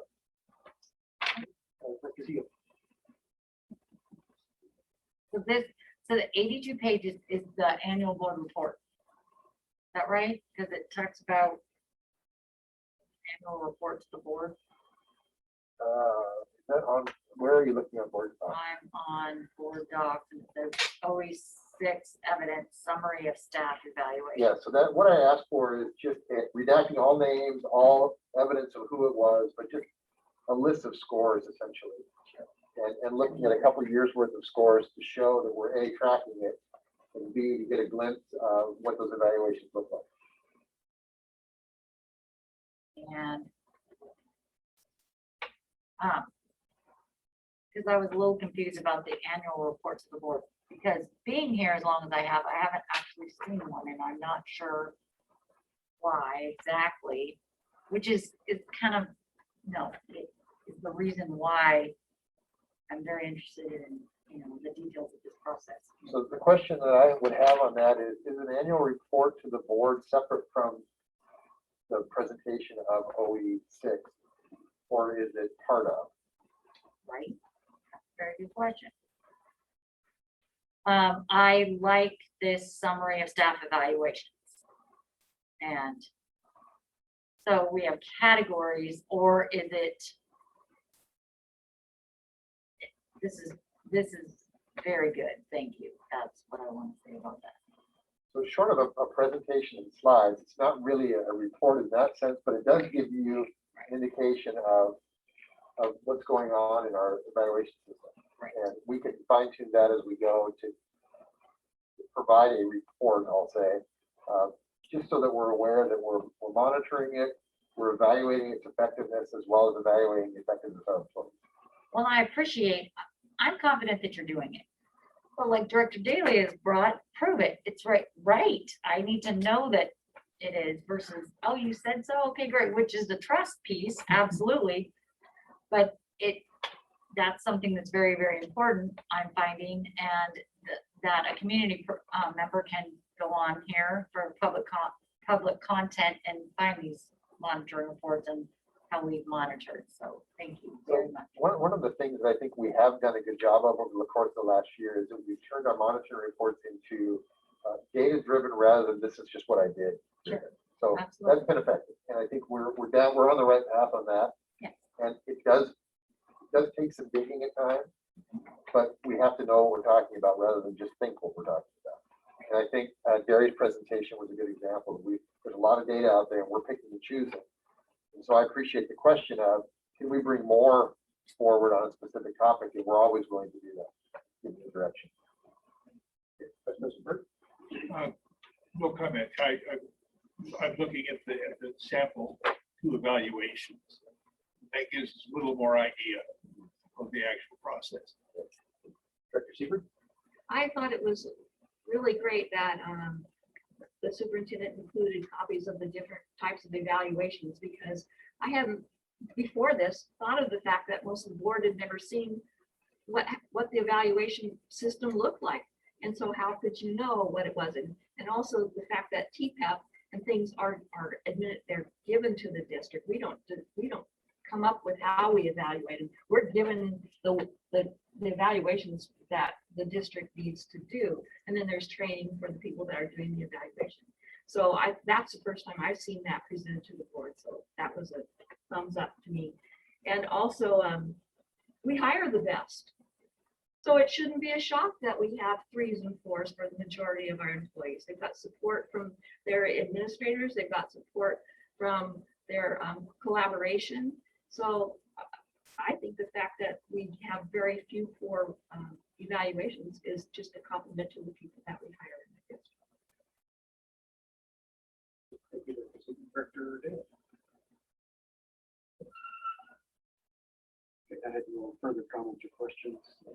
On the motion, the board, having reviewed the superintendent's data on indicators of compliance on operational expectations 6, finds that the data indicates that the superintendent is in compliance, and directs the superintendent to report back on the schedule on the board calendar for the next scheduled report on the data.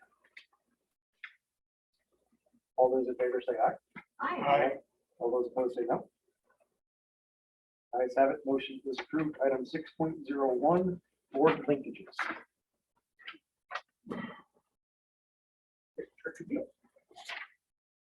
I've just been answering questions and inquiries about filing for school board election, and I'm very pleased that we have people interested in serving. I look forward to all of them. Yeah, I too have been, following the filings and trying to keep track of who's who and what's going where.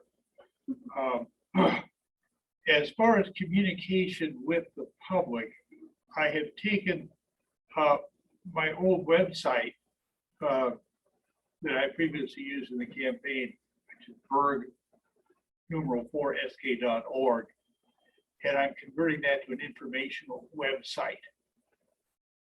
So that will be available to the public where they can get information from me that isn't necessarily appropriate on the district website. In other words, it's my own views as a board member, but not speaking for the board. So that is berg4sk.org. So that should be available.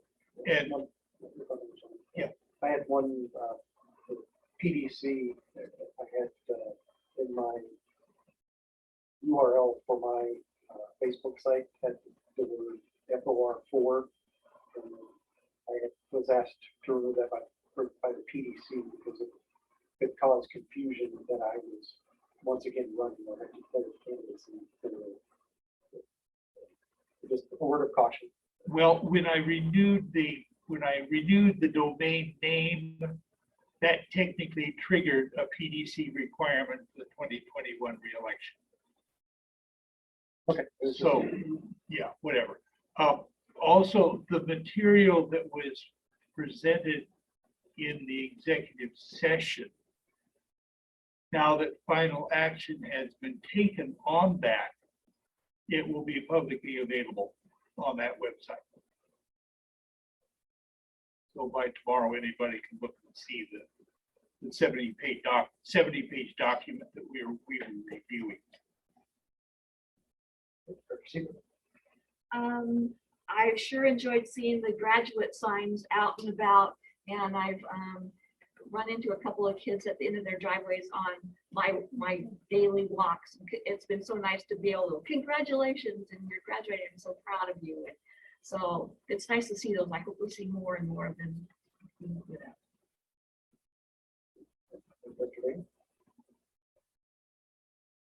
Yeah, for myself, obviously, there's a lot of goodness going on now as the district is able to start opening the aperture on a lot of the activities.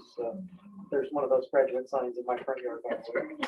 And things like the prom and graduation and things, the district appears to be leading on the peninsula right now. So I just wanted to say thanks, not as board president or board member, but as parent, that thank you for trying to get as much as you can going for the students this year, because it is a far cry better than what we were not able to do for the students last year. So. Okay, Item 6.02 legislative report. Legislative report. Has everyone been informed that Superintendent Reichel at OSPI has stated we are returning to school buildings next year? That, I heard that on the WASDA conference call, and that was the best news I've heard in a very, very long time. Did Director Daly have anything on Nikki? Oh, okay. On the OSPI website, and I can email this if you would like, there is a COVID-19 health and safety guidance guidelines that we can review. What is that, 42 pages or something? Some of the protocols have changed and some have not. And so I know that we are prepared to do what it takes, and we are excited to have kids back in the building. And I just wanted to state, if anyone needed the information, that filing for school board election, the deadline is by Friday at 4, whether to file or withdraw a name, because that is also an option. And I would like my colleagues to know that if you want to refer anyone to me for questions and resources, that would be great too. Well, the filing deadline is Friday. The deadline for withdrawing is next Monday. Oh, Monday, okay, thank you. And I believe the materials that I got last Thursday through that was the conference call. Is that the same thing that you're referring The to? COVID Right. protocols. The nice for thing about that says is we'll be back social distancing when possible, but social distancing should not prevent getting all the students in the school. So the implication is that the social distancing requirements can be relaxed as necessary. Very good news. That would be what I have. Does anybody want me to email them any of Yes. that? Okay. Okay, 6.03 WIAA. Anything to report? No, Okay, 6.04 board discussion. I did have one thing. I have a motion for the July 14th board meeting. I would like for us to move that meeting to not do it. We have the following week, the 21st, as the budget hearing. The staff is going to be at the end of the year and we've put them through 2 board meetings and multiple committee meetings and others that I think we should give a little bit of relief on doing that. That's probably the first board meeting in July. I think give them a well-deserved rest and explanation of the July 14th. At the meeting. So the public hearing on the budget was scheduled for the 21st. And then our deadline for adopting the budget is in August. So that will work. So the previous meeting will be June 23rd. No, June 16th. So So we'll have no meeting from June 16th until July 21st. well, except for our work study, but Historically, we've always had one meeting in July. right. Right. That's what I'm confused about that then. So Well, why is that? on August 1st, we had a board, it must have been a board meeting on August 1st. And I think what happened is it was mentioned to maybe move that one meeting around, and then there was an open space in the calendar, and it was suggested to put another meeting in. Oh. So way it back kind of when. went against what the intent was. So that, I think that's what we're looking to get back to, what was originally on the calendar, which was one meeting. So if the motion is adopted, then the only meeting we will have in July will be on the 21st. It would be, yes, and it would be the combination of the budget hearing and And regular. session for the Thank you. Berg. Sounds good to me. Seaver. That's the budget meeting, which is public comment, right? Yes, public hearing. no objection, strike the July 14th meeting. Hearing none. Director Deal? No, nothing. Receiver? Nothing further. Director Taylor? I've got two items here. First of all, I want to announce that my office hours are the first and third Tuesday from 9 to 12 at the district office. It's the day before the board meeting, and other times are available by request. Okay. Second item is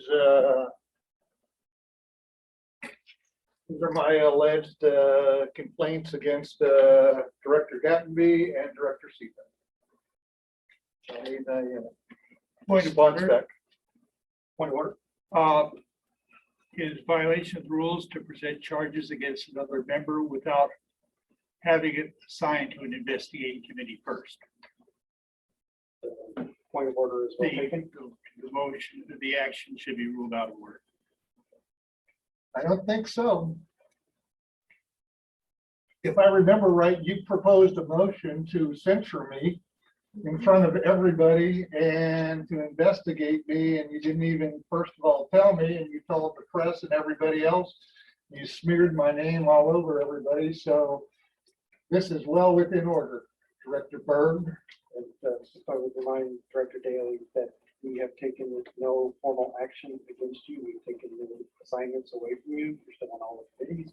We are just looking into the matter. Does not matter. The way that it was done was improper, probably illegal. So when you want to talk about doing things in private and do things the proper way, then do them the proper way. Putting a motion out all over the county and the state, and now this is, just saw this on Como 4. So, thanks. So the point was well taken. Thank you.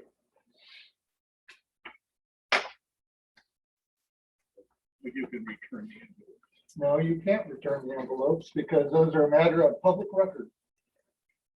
If you want me to open them and read them right here, I'll read them right here. So don't give me this stuff about Robert's order to open them and read them at the meeting. Fine, read them in the meeting.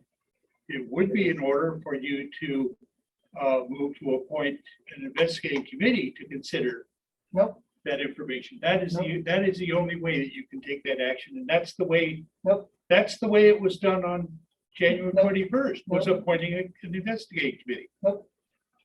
Okay, Director Daly, the motion is out of order. Nope. They've been sent to you. You need to act on them. Matter of public record. The invoking or proposing of charges against a board member is I didn't propose anything. I gave you allegations. I can sit there and say in this meeting whatever I want to say. So there they are. I'm just protecting the privacy of you and Director Seaman. So I protected them. You didn't protect mine. Okay. Any other discussion? There is none. Item 7.01, consent agenda. That some questions, Director Dale? I do. So I have a question. I would like to see the contracts on the new executives and directors which were hired, if I can do that. As soon as those contracts are signed, we'll get those to you. Cool, thanks. And also, do we pay any relocation costs for those? No, we don't. Okay. And I'll just say, just as a clarification point, so Tom Edwards is replacing Jay Villers as assistant superintendent. The contract will be the same. Lisa Fundenay replacing Leah Chandler as executive director. The contract will be the same. But no relocation costs. It's pretty straightforward as spelled out in the contract. Okay. But once those are signed, I'd be happy to get the board copies of those. Okay. The only other question I had was for Cedar Heights. They appear to be working, they apparently want a club for military children. Is there a particular reason? Is this, I mean, we have military children all over the district, and it seems that Sunny Slope and Cedar Heights are forming clubs. Is there a particular thing that's pushing that? I mean, are their parents pushing this, or is this just In other words, is it a good idea for all the schools to do this? Is where I'm heading. And I don't know the answer to that, but as I look at the letter from Hillary Zamberlin, who is the leadership admin instructor at Cedar Heights, she mentioned that they're looking for ways to engage students and Okay. support students. And that's what I thought, but I just, And I think there's a continuity from Sunny Slope to Cedar Heights. Yeah. That's the other piece they're looking at. Now, is it good for everybody? Do we have military students in every building? We probably do. So well, and that's why I was asking, I mean, obviously, Burley Glenwood feeds into, okay? Yep. And, you know, we have, Sydney Glen feeds, you know, and it's right down the street. And that's where that new apartment complex is. Okay. All right. No, that's the only two I had. Thanks. There's no objection. The motion to approve the consent agenda will be adopted. Hearing none, the motion stands approved. Item 8.01, OSPI Academic and Student Wellbeing Recovery Plan. Superintendent Winter. So thank you. So I wanted to start by thanking Mona Johnson for leading this process of completing a requirement that has been asked of us by the state that is attached to ESSER 3 funds. We have to have this submitted June 1st in order to be in compliance with the request. And so you've had 2 weeks to take a look at it. It's pretty straightforward.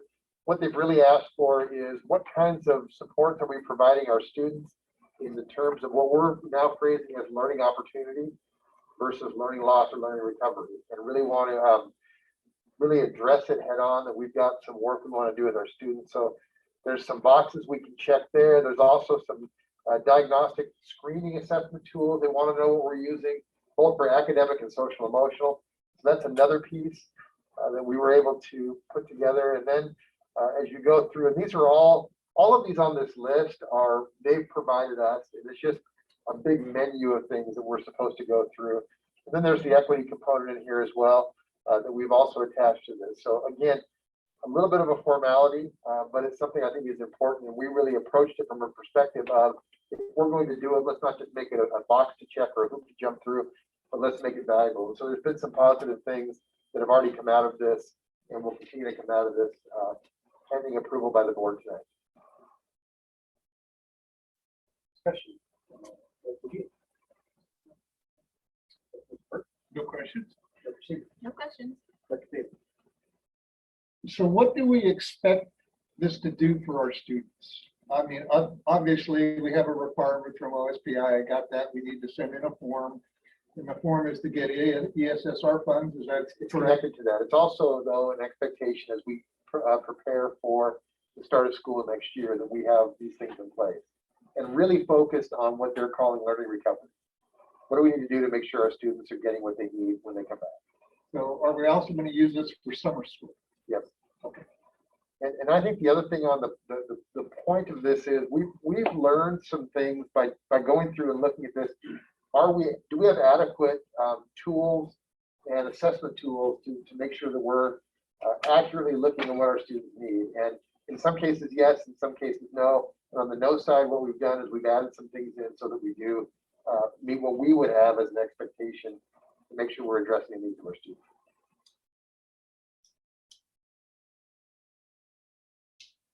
Are we talking circles here? No. I just sometimes, I'm not sure why OSPI sometimes does these things. I think It seems to me that we would automatically be doing this. And I think there, this is a game of, submit the form to get the funds, but this to me is certainly common sense that we should be doing. so there's probably 295 school districts in the state asking that question. Okay. But again, our goal was not just to do it, but was to gain and grow from it, which we did. And again, I appreciate not only Mona Johnson, but there's all sorts of people that provided support to make sure we had everything we need. And I think it will help us in the future. It's going to help us be better in the summer and better next year. Okay. So it's a good question. We've had the same question ourselves. But that's what we live I in. just want to make sure, we're spending time and effort, and I want to make sure that as long as we're spending the time and the effort, then we ought to get something out of it. And that's what it sounds like, that's what you got. That was our feeling. There's no further discussion. On the motion to approval of OSPI academic and student well-being recovery plan, all those in favor say aye. Aye. Those opposed say no. Motion carries. Motion. Recovery plan is approved. Item 8.02, instructional materials committee meeting minutes of May 5th, 2021, first reading. So our IMC met for the first time in, might have been 2 years, I'm not sure. Included in this are the minutes from that meeting, as well as the list of attendees. We still have to make sure we get each board's representatives there, and we did not do that accurately in this meeting. So I would like to make sure that we, A, when names are given to us, we get those people at the table, but B, that we have names from every board member. So that's the next step there. The primary focus of this was the math adoption, and I want to speak directly to that in a few minutes. But you can see there's other things on here that I would say are minor curriculum materials, but need to go through this process so that we are in alignment as a district, and that we're not teaching things that don't align with our standards and the values of the district. So as far as the math adoption, I just want to share a couple of things. And it's timely that we're adopting a new math curriculum K-5, as we met 2 weeks ago and prioritized math as a focus area and budget on that. So our last adoption for K-5 math was in 2013 and 14. This adoption, or this current math curriculum that we have, is called Envision, and that license expires at the end of this year. So we had a choice to either re-up our license with Envision or look at some new curriculum. So in our process of curriculum adoption, that was one of the curriculums we looked at. The committee, teacher reps from each school, instructional specialists, special education principals met for several months, studied current research on best practices for mathematical instruction in comparison to Washington State standards and the shifts that we're seeing in mathematics, reviewed the curriculum and looked at some reports that were some national reports on these curriculums. The curriculums we looked at were not just Washington State, they're nationwide. Did some deeper research. There were 6 that we looked at, that we selected 2 to really dig deeper on, and then identified the pros and cons of those around alignment, rigor, mathematical practices, and development of our students' mathematical knowledge and skills. And in the end, there was unanimous consensus on Eureka Math as the best curriculum that meets the needs of our students and our teachers. So the curriculum committee, adoption committee, found that not only did Eureka meet the 3 gateways in ed reports, but it also embodied the major ideas in the research synthesis of best practices in mathematics instruction. So I think what this committee has done is really dug deep on what's out there, what are the standards, what do we do to best meet the needs of students in 2021 and beyond, and have found a curriculum that I think is a top 5 mathematics curriculum for our district. And we're extremely excited that this curriculum is coming forth. And so a couple of whys to why Eureka was a unanimous consensus: strong emphasis on building a solid foundation of number sense and place value in the early grades, a balance of fluency, conceptual understanding, and application, research-based methodologies for teaching mathematical ideas, lessons that include fluency practice, application problems, concept development, and student discourse, consistent instructional routines and models throughout the K-5 curriculum, embedded professional learning opportunities through the curriculum, and emphasis on integrated mathematical practices. And the other thing I think that is not mentioned here, but we talked about our learner profile in South Kitsap that is based on the results that the board has established. This curriculum really matches what we're trying to do with creating critical thinkers and problem solvers. So it's and collaborators. So not just the days of sitting with your book and doing the odds. It's really working together with your peers to learn and grow. So excited about the opportunity we have in front of us with the new math curriculum that this is just the first reading, but will come to the board on June 2nd for hopeful adoption. What are the other resources that I saw the math, but are they available? The other 5 curriculum choices I can. No, the other. Oh, these. like Our American Stories, Child Development. I can get those for you, yes. That would be great. What we've been doing is putting those in the blue room, so if the director wants to review curriculum, we can do that. So I Thank can you. get those gathered. Thank you. No questions? Dr. Seer? One with the math curriculum, is there a group that's going to work on alignment? Because that's one of our ABCs going to the middle schools. Yeah. And then when's the next middle school line adoption? Oh, I meant to bring that with me. I'll get it back to you. I'm not sure when it is. Okay, but I'll get so it. but that's going to come after we've Yeah. done the elementary. Thank you. Dr. Davis? So this is a K through 5 Yeah. curriculum and originally came out in 2015. So what is, I mean, it's been around for 6 years. How is this going to help us? Well, so as things go, we talked about technology earlier, the ebb and flow of what mathematics instruction looks like has changed over the years. So there was a time in mid 2000s where we were going back to a more traditional approach. We had swung the pendulum to this, I'll call it non-traditional approach. So we were adopting curriculums along those lines, and then we swung back to a more conservative traditional approach. This is somewhere in the middle. I think the things that I mentioned here, that the answer to the question of how this will help us is that it's addressing the needs of our students right now, not only from our own assessment, but from what we're reading around the nation and around the state of what students, where they're struggling and where they need some extra support. And again, part of that is there's a combination of working together and working individually. And so again, back to problem solving and looking at a variety of different ways to apply mathematical concepts to not only just numbers in front of you, but the real world. So over the years, a lot of complaints from parents that they didn't understand and they couldn't help. So how does this curriculum, since our parents are becoming more and more involved, and certainly I'm glad that they are, how is this easier for them to understand? I don't know the answer to that. I haven't had time to look through it yet myself. I think that's one of the problems as things develop. It's the same thing with computers. Back in the day, you could look at a computer, I could figure that out, but now our students are teaching us.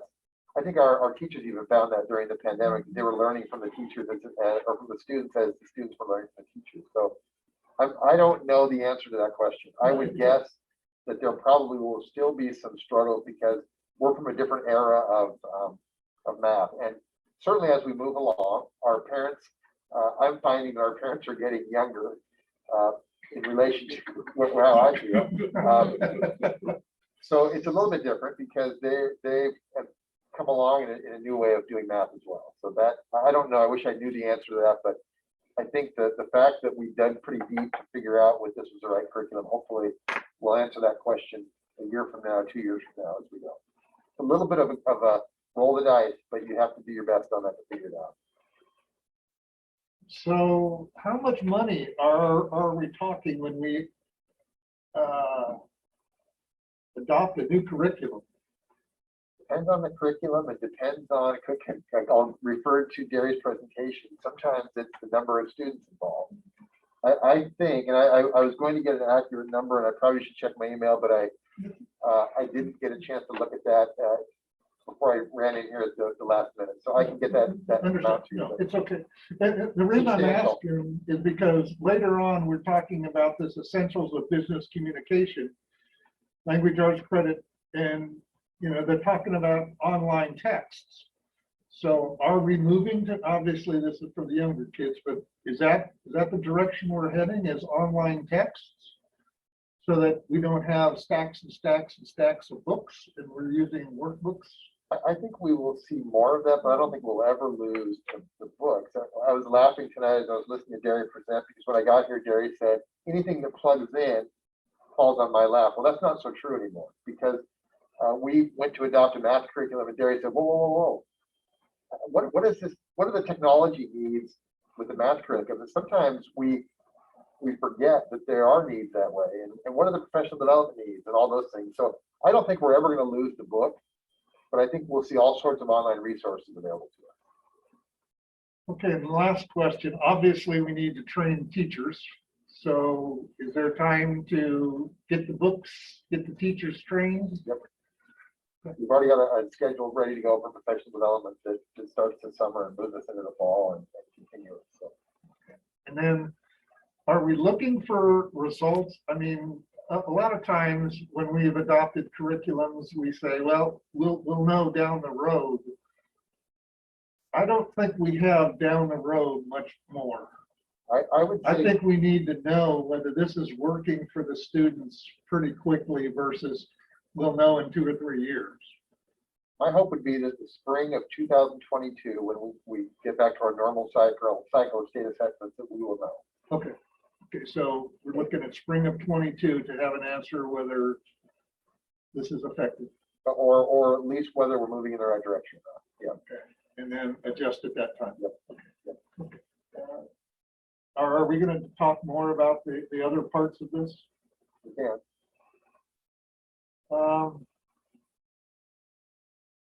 There's a lot of,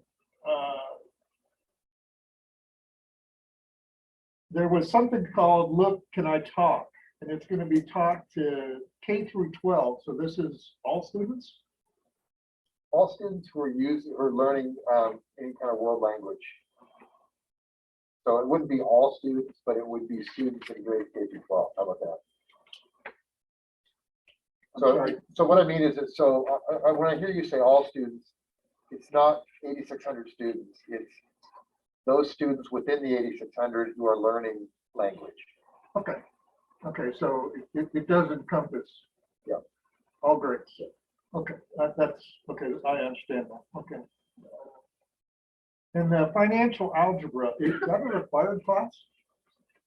No, but it is, I think what we're finding across the state is that that's another way of students learning algebra that is beyond the traditional. So sometimes, whether it's financial algebra or business algebra, it puts algebra with a twist that hopefully makes it a little more relevant to the student.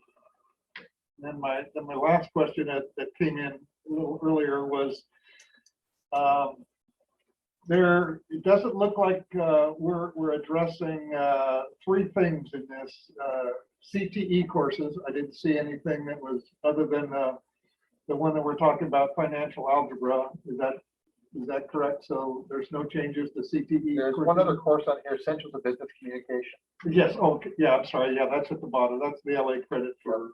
And I believe the child development course potentially is CTE as well.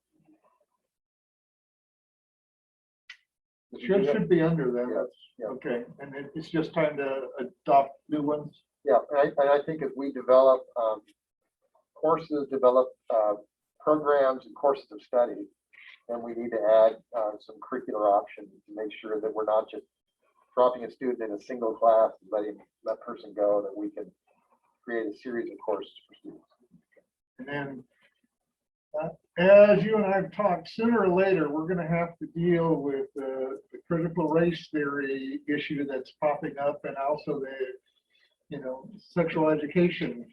So I didn't see anything mentioned in the curriculum thing, but how are we going to address those? Because I'm getting a lot of people. I understand there's a lot of people. There's a website up now. So I was going to address that in my Okay. superintendent report, but let me talk about it here because it deals with curriculum. So Senate Bill 5044 was signed by the governor, and it's created a little bit of a stir. And Little bit. yep, and I'm hearing a lot of it as well. Senate Bill 5044 relates only to professional development for staff on the ideas of diversity, inclusion, cultural competency, and equity. Nowhere in there does it talk about curriculum for students. Nowhere does it talk about what happens in a classroom. It's solely focused on professional development for staff, all staff, not just teachers. And it also never mentions the idea of critical race theory, which I'm still wrapping my head around what that exactly means. I think what we're finding is that there are a group of people who are looking at that and putting a spin on it, or putting an understanding to it that is certainly not intended in the bill that the governor signed. At the same time, I think it's important that we are very careful about how we teach these topics of equity in the classroom. So while we are not teaching critical race theory, we are not teaching the 1619, whatever that is. We are teaching about taking care of each other and taking care of ourselves and respect. And I'll just say it simply, loving each other. That's what we're called to do. And that deals with a lot of equity issues, not just race, but it also deals with gender. It deals with poverty. It deals with disabilities and abilities. So there's a lot of things that I think we need to be paying attention to. So that's my hope of Senate Bill 5044. When they talk about cultural competency and equity and inclusion and diversity, that we're looking at everything, not just race. I think I saw, I'm sorry. No, I'm all done. Thank you. I saw a headline in conservative media that the governor is mandating, critical race theory be taught in schools. I looked through the bill. I read through it. It's not in there. So I see nothing in that bill that I would have any heartache over. No, and you have to, It's common sense training for staff. every one of those articles, if you look at the source, you'll find out why that headline is there. And it's just pulled out of the pages of a bill that doesn't exist and put on there. Because I've seen those too. I thought, oh, the governor signed this. No, he didn't. He's trying to do right by all people, I believe. And I think that's what we're trying to do in South Kitsap and across the state, across the country, across the world. So, yeah, I do want to remind us that we're kind of getting off topic of what the IMC presentation that is before us. So all very, very interesting, and obviously we want to bring it back in the future, but related to the first reading. Any other further discussion? Just that the 3 board members that do not have members on the IMC committee should nominate one or should. Already sent mine to Okay. superintendent. and then it's my job to make sure they get there. And I for whatever reason, and I'll take responsibility, it didn't happen for this meeting. So do we need board approval for our Not yet. designees? Oh. Okay. No. We just contact the individual and then let you know. If you send me an email, then I'll take it from there. Okay, thank you. There's no further discussion. This is the first reading. No action is required. Item 8.03, resolution number 1343, cancellation of uncashed stale dated warrants. Superintendent Winter. Thank you. I will ask Assistant Superintendent Farmer to come back to the screen to address this resolution 1343. Jennifer. Yes, thank you, Superintendent Winter. So we recently went through this process on some older documents that we had, and we are now caught up and doing this on what would be the normal annual process, where we have to cancel warrants that have not been cashed by the recipients. We go through a process to follow up with the entity to determine if they are able to provide us some documentation so we can reissue a new warrant. If it goes unclaimed, it goes into the unclaimed property at the state level, so the funds can be claimed at a later time. So this will be a normal course of business you should see at least annually from the business office presented to you this evening.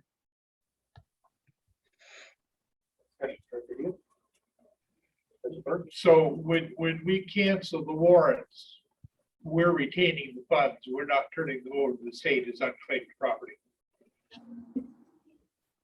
Well, we would ultimately turn it in as unclaimed property, yes. At first, we cancel the warrant, we reach out to the entity, we attempt to reissue the warrant. We've seen a little bit of that from the other process that we did, and then ultimately it does become the state's unclaimed property. So that if someone receives a warrant, a reimbursement for expenses or whatever, and they say, well, I'm just not going to cash that and let the district keep the money. The district is not allowed to keep the money. It will eventually get turned over to the state if that warrant is not cashed. If they notify us of that, we'd be happy to process a donation, or it would be odd that they had billed us for something that they didn't want funds for. So I think that would be an unusual possibility, but I guess in your example, you're accurate in your conclusion. Thank you. Okay, Director Seaver? No questions. Director Vega? Okay, on the motion to approve resolution number 1343, cancellation of uncashed stale dated warrants. All those in favor say aye. Aye. All those opposed say no. Motion is approved, resolution is approved. Item 9.01, review of operational expectations 5 staff compensation. We had that presented to us this evening, and it's our chance that if we have any issues or want to make any changes to it. It's a relatively short one. I'd like to mention that Aspen Group is reviewing our policies, and I find it wise to wait for that process by. I would concur on that too. No comment. That's good. Okay. Item 9.02, review of operational expectations 6. Staff evaluation. Safe comment. Safe comment. Okay, there's no further discussion. Item 10.01, superintendent. Superintendent Wickett. So I was in a, I'm going to focus this report on things that I learned at an OSPI meeting this week. So State Board of Education was there. We talked about in-person instruction is the default, which we've talked about a little bit tonight. So that will be the default for the fall with other allowable options. So hoping that every district provides some choice for families, which we are doing. They also would ask for a continuity of operation plan, which would say in the event of another emergency, pandemic or otherwise, we would be able to fall back into a hybrid model such as we did. And I think we're well equipped to do that, but that'll be part of our planning for the fall. I'll ask the question. Snow days. We're still working on the idea of snow days. Good. There's a lot of discussion that snow days don't exist anymore. And I think we talked about this. The largest complaint was from parents who said our kids are get everything taken away from them, and now you're taking snow days away. So we're trying to educate what we're trying to do, but I'll come back to that one.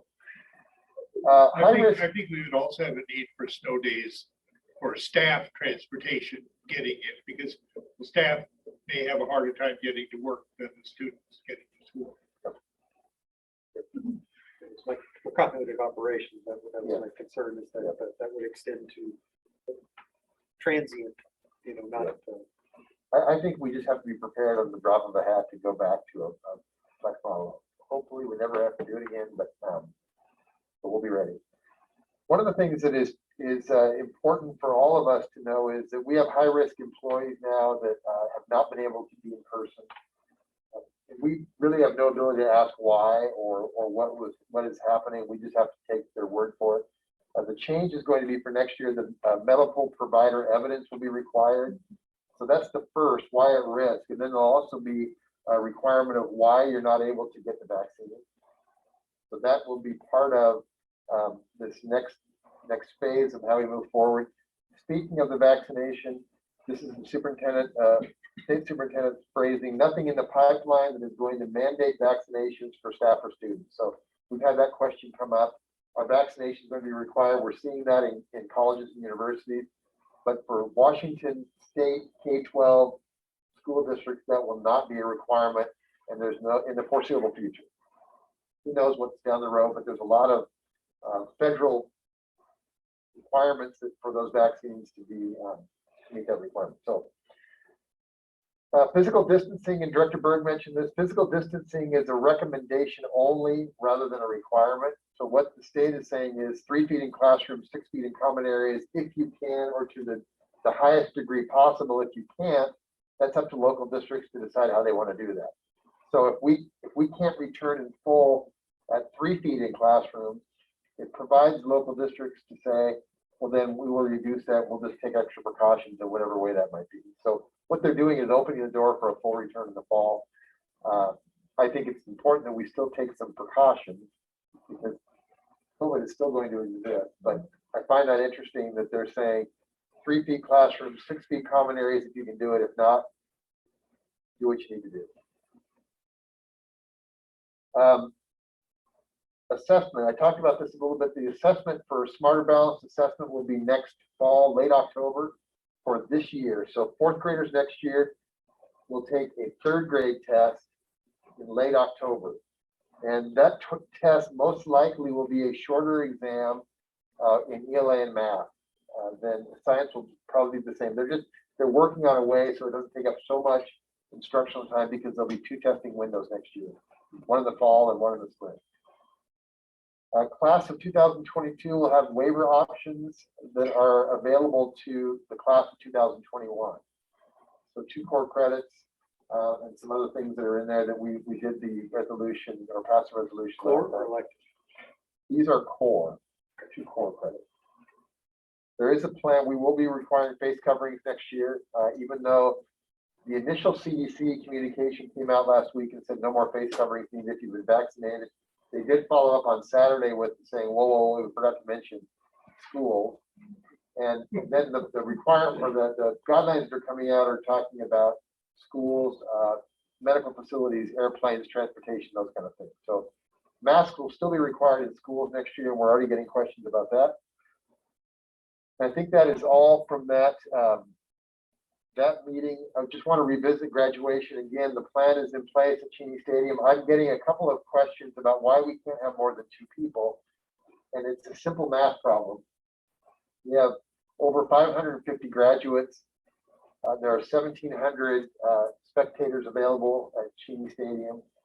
So if you just do the quick math, we can get up to 3, but we can't go any further above that because we can't get more than that in. So it is a problem. I appreciate Director Gattenby and some others I've heard who have said, you've got what you've got, and that's better than what we did last year. So we appreciate the effort. So that's what we're working on.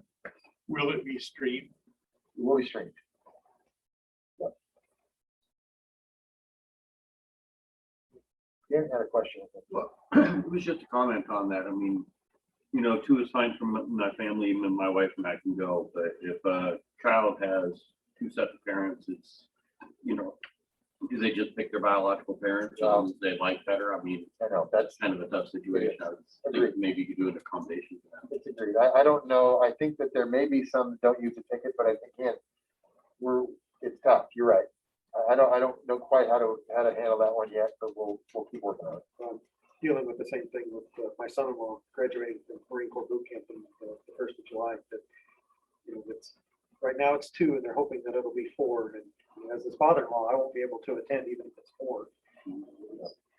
It's better than last year. I didn't get to go to my Yeah, at all. it is better than last year. It's not perfect, but it's better. And lastly, Ravi is working on a list of the springtime events that we typically will attend, and some of those are happening in a virtual setting, some are happening in a reduced in-person setting, and some are not happening at all. The high school did ask for verification that each board member would be at graduation on the 19th. So if you are, or I guess I'll assume everyone is unless someone says I'm not, and then we'll just go from there. So June 19th at noon at Cheney Stadium. So what's the plan for that? Are we going to be on the stage in front of the people, or? I believe the plan is, as it always has been, where there'll be a stage, the board members will be there, Okay. the high school administrative staff. And then their names will be called, and then but they won't be coming and getting diplomas or. I don't know quite how they're doing that yet. That was what it was last year. My guess is there would be no handshakes Right. and grabbing a plum off the table kind of thing. That's all I have. How about parking? Parking? Yeah. I would guess like they do at the Commodore, they'll have some parking. Passes for us? Yeah, Okay. yeah. So we pick those up at the board meeting. I will make sure those are in your hands. Okay. Questions? Thank you. Sounds good. Okay. Anything different about the prom? You probably can speak to the prom better than I can. Yes, very different. Following social distancing and safety requirements, combination, I believe, of some activities outdoors in the field and a private venue, but anything you want to add to that? My involvement so far has been to, yes, and to hand over a checkbook. Perfect. I think again, it's one of those things where we wish we could do it the way we've always done it, but it's better than nothing. And I think there also will be a community organized parade on the night. This is not prom related, but graduation related. I believe it's on the 18th, Friday the 18th. Do you have any other information on prom? Maybe? Yeah, the senior class parents posted something about it. Better than last year for sure. The part, and this isn't school sponsored, it's just the senior class parents are putting on an event at Pendergast Park. They're selling tickets to that. Pendergast Park website. And that's open to South Kitsap Explorer and Discovery students plus one guest. Sorry, I should say seniors plus one guest. And yeah. Still being COVID screening, masks are required. That's kind of where I was going. Anything about summer school? How is the summer school? I think it opened for registration. Registration opened and the first students will be assigned at the end of this month, and then we'll have a second wave of registration. We've got jobs posted on the website for staff, teachers to apply to be summer school teachers, and we're getting some interest there. So it's coming together. I will, in the Friday report, I will attach the timeline of events, and if I don't know if I've done that already, but I'll do it anyway if I have it. That just gives a deeper detailed description of Summer Academy with some timeline events for registration and those kinds of things. Anything on the pool? I don't have any updates on the pool from for 2 years. No further business before us. Don't hand me the autograph.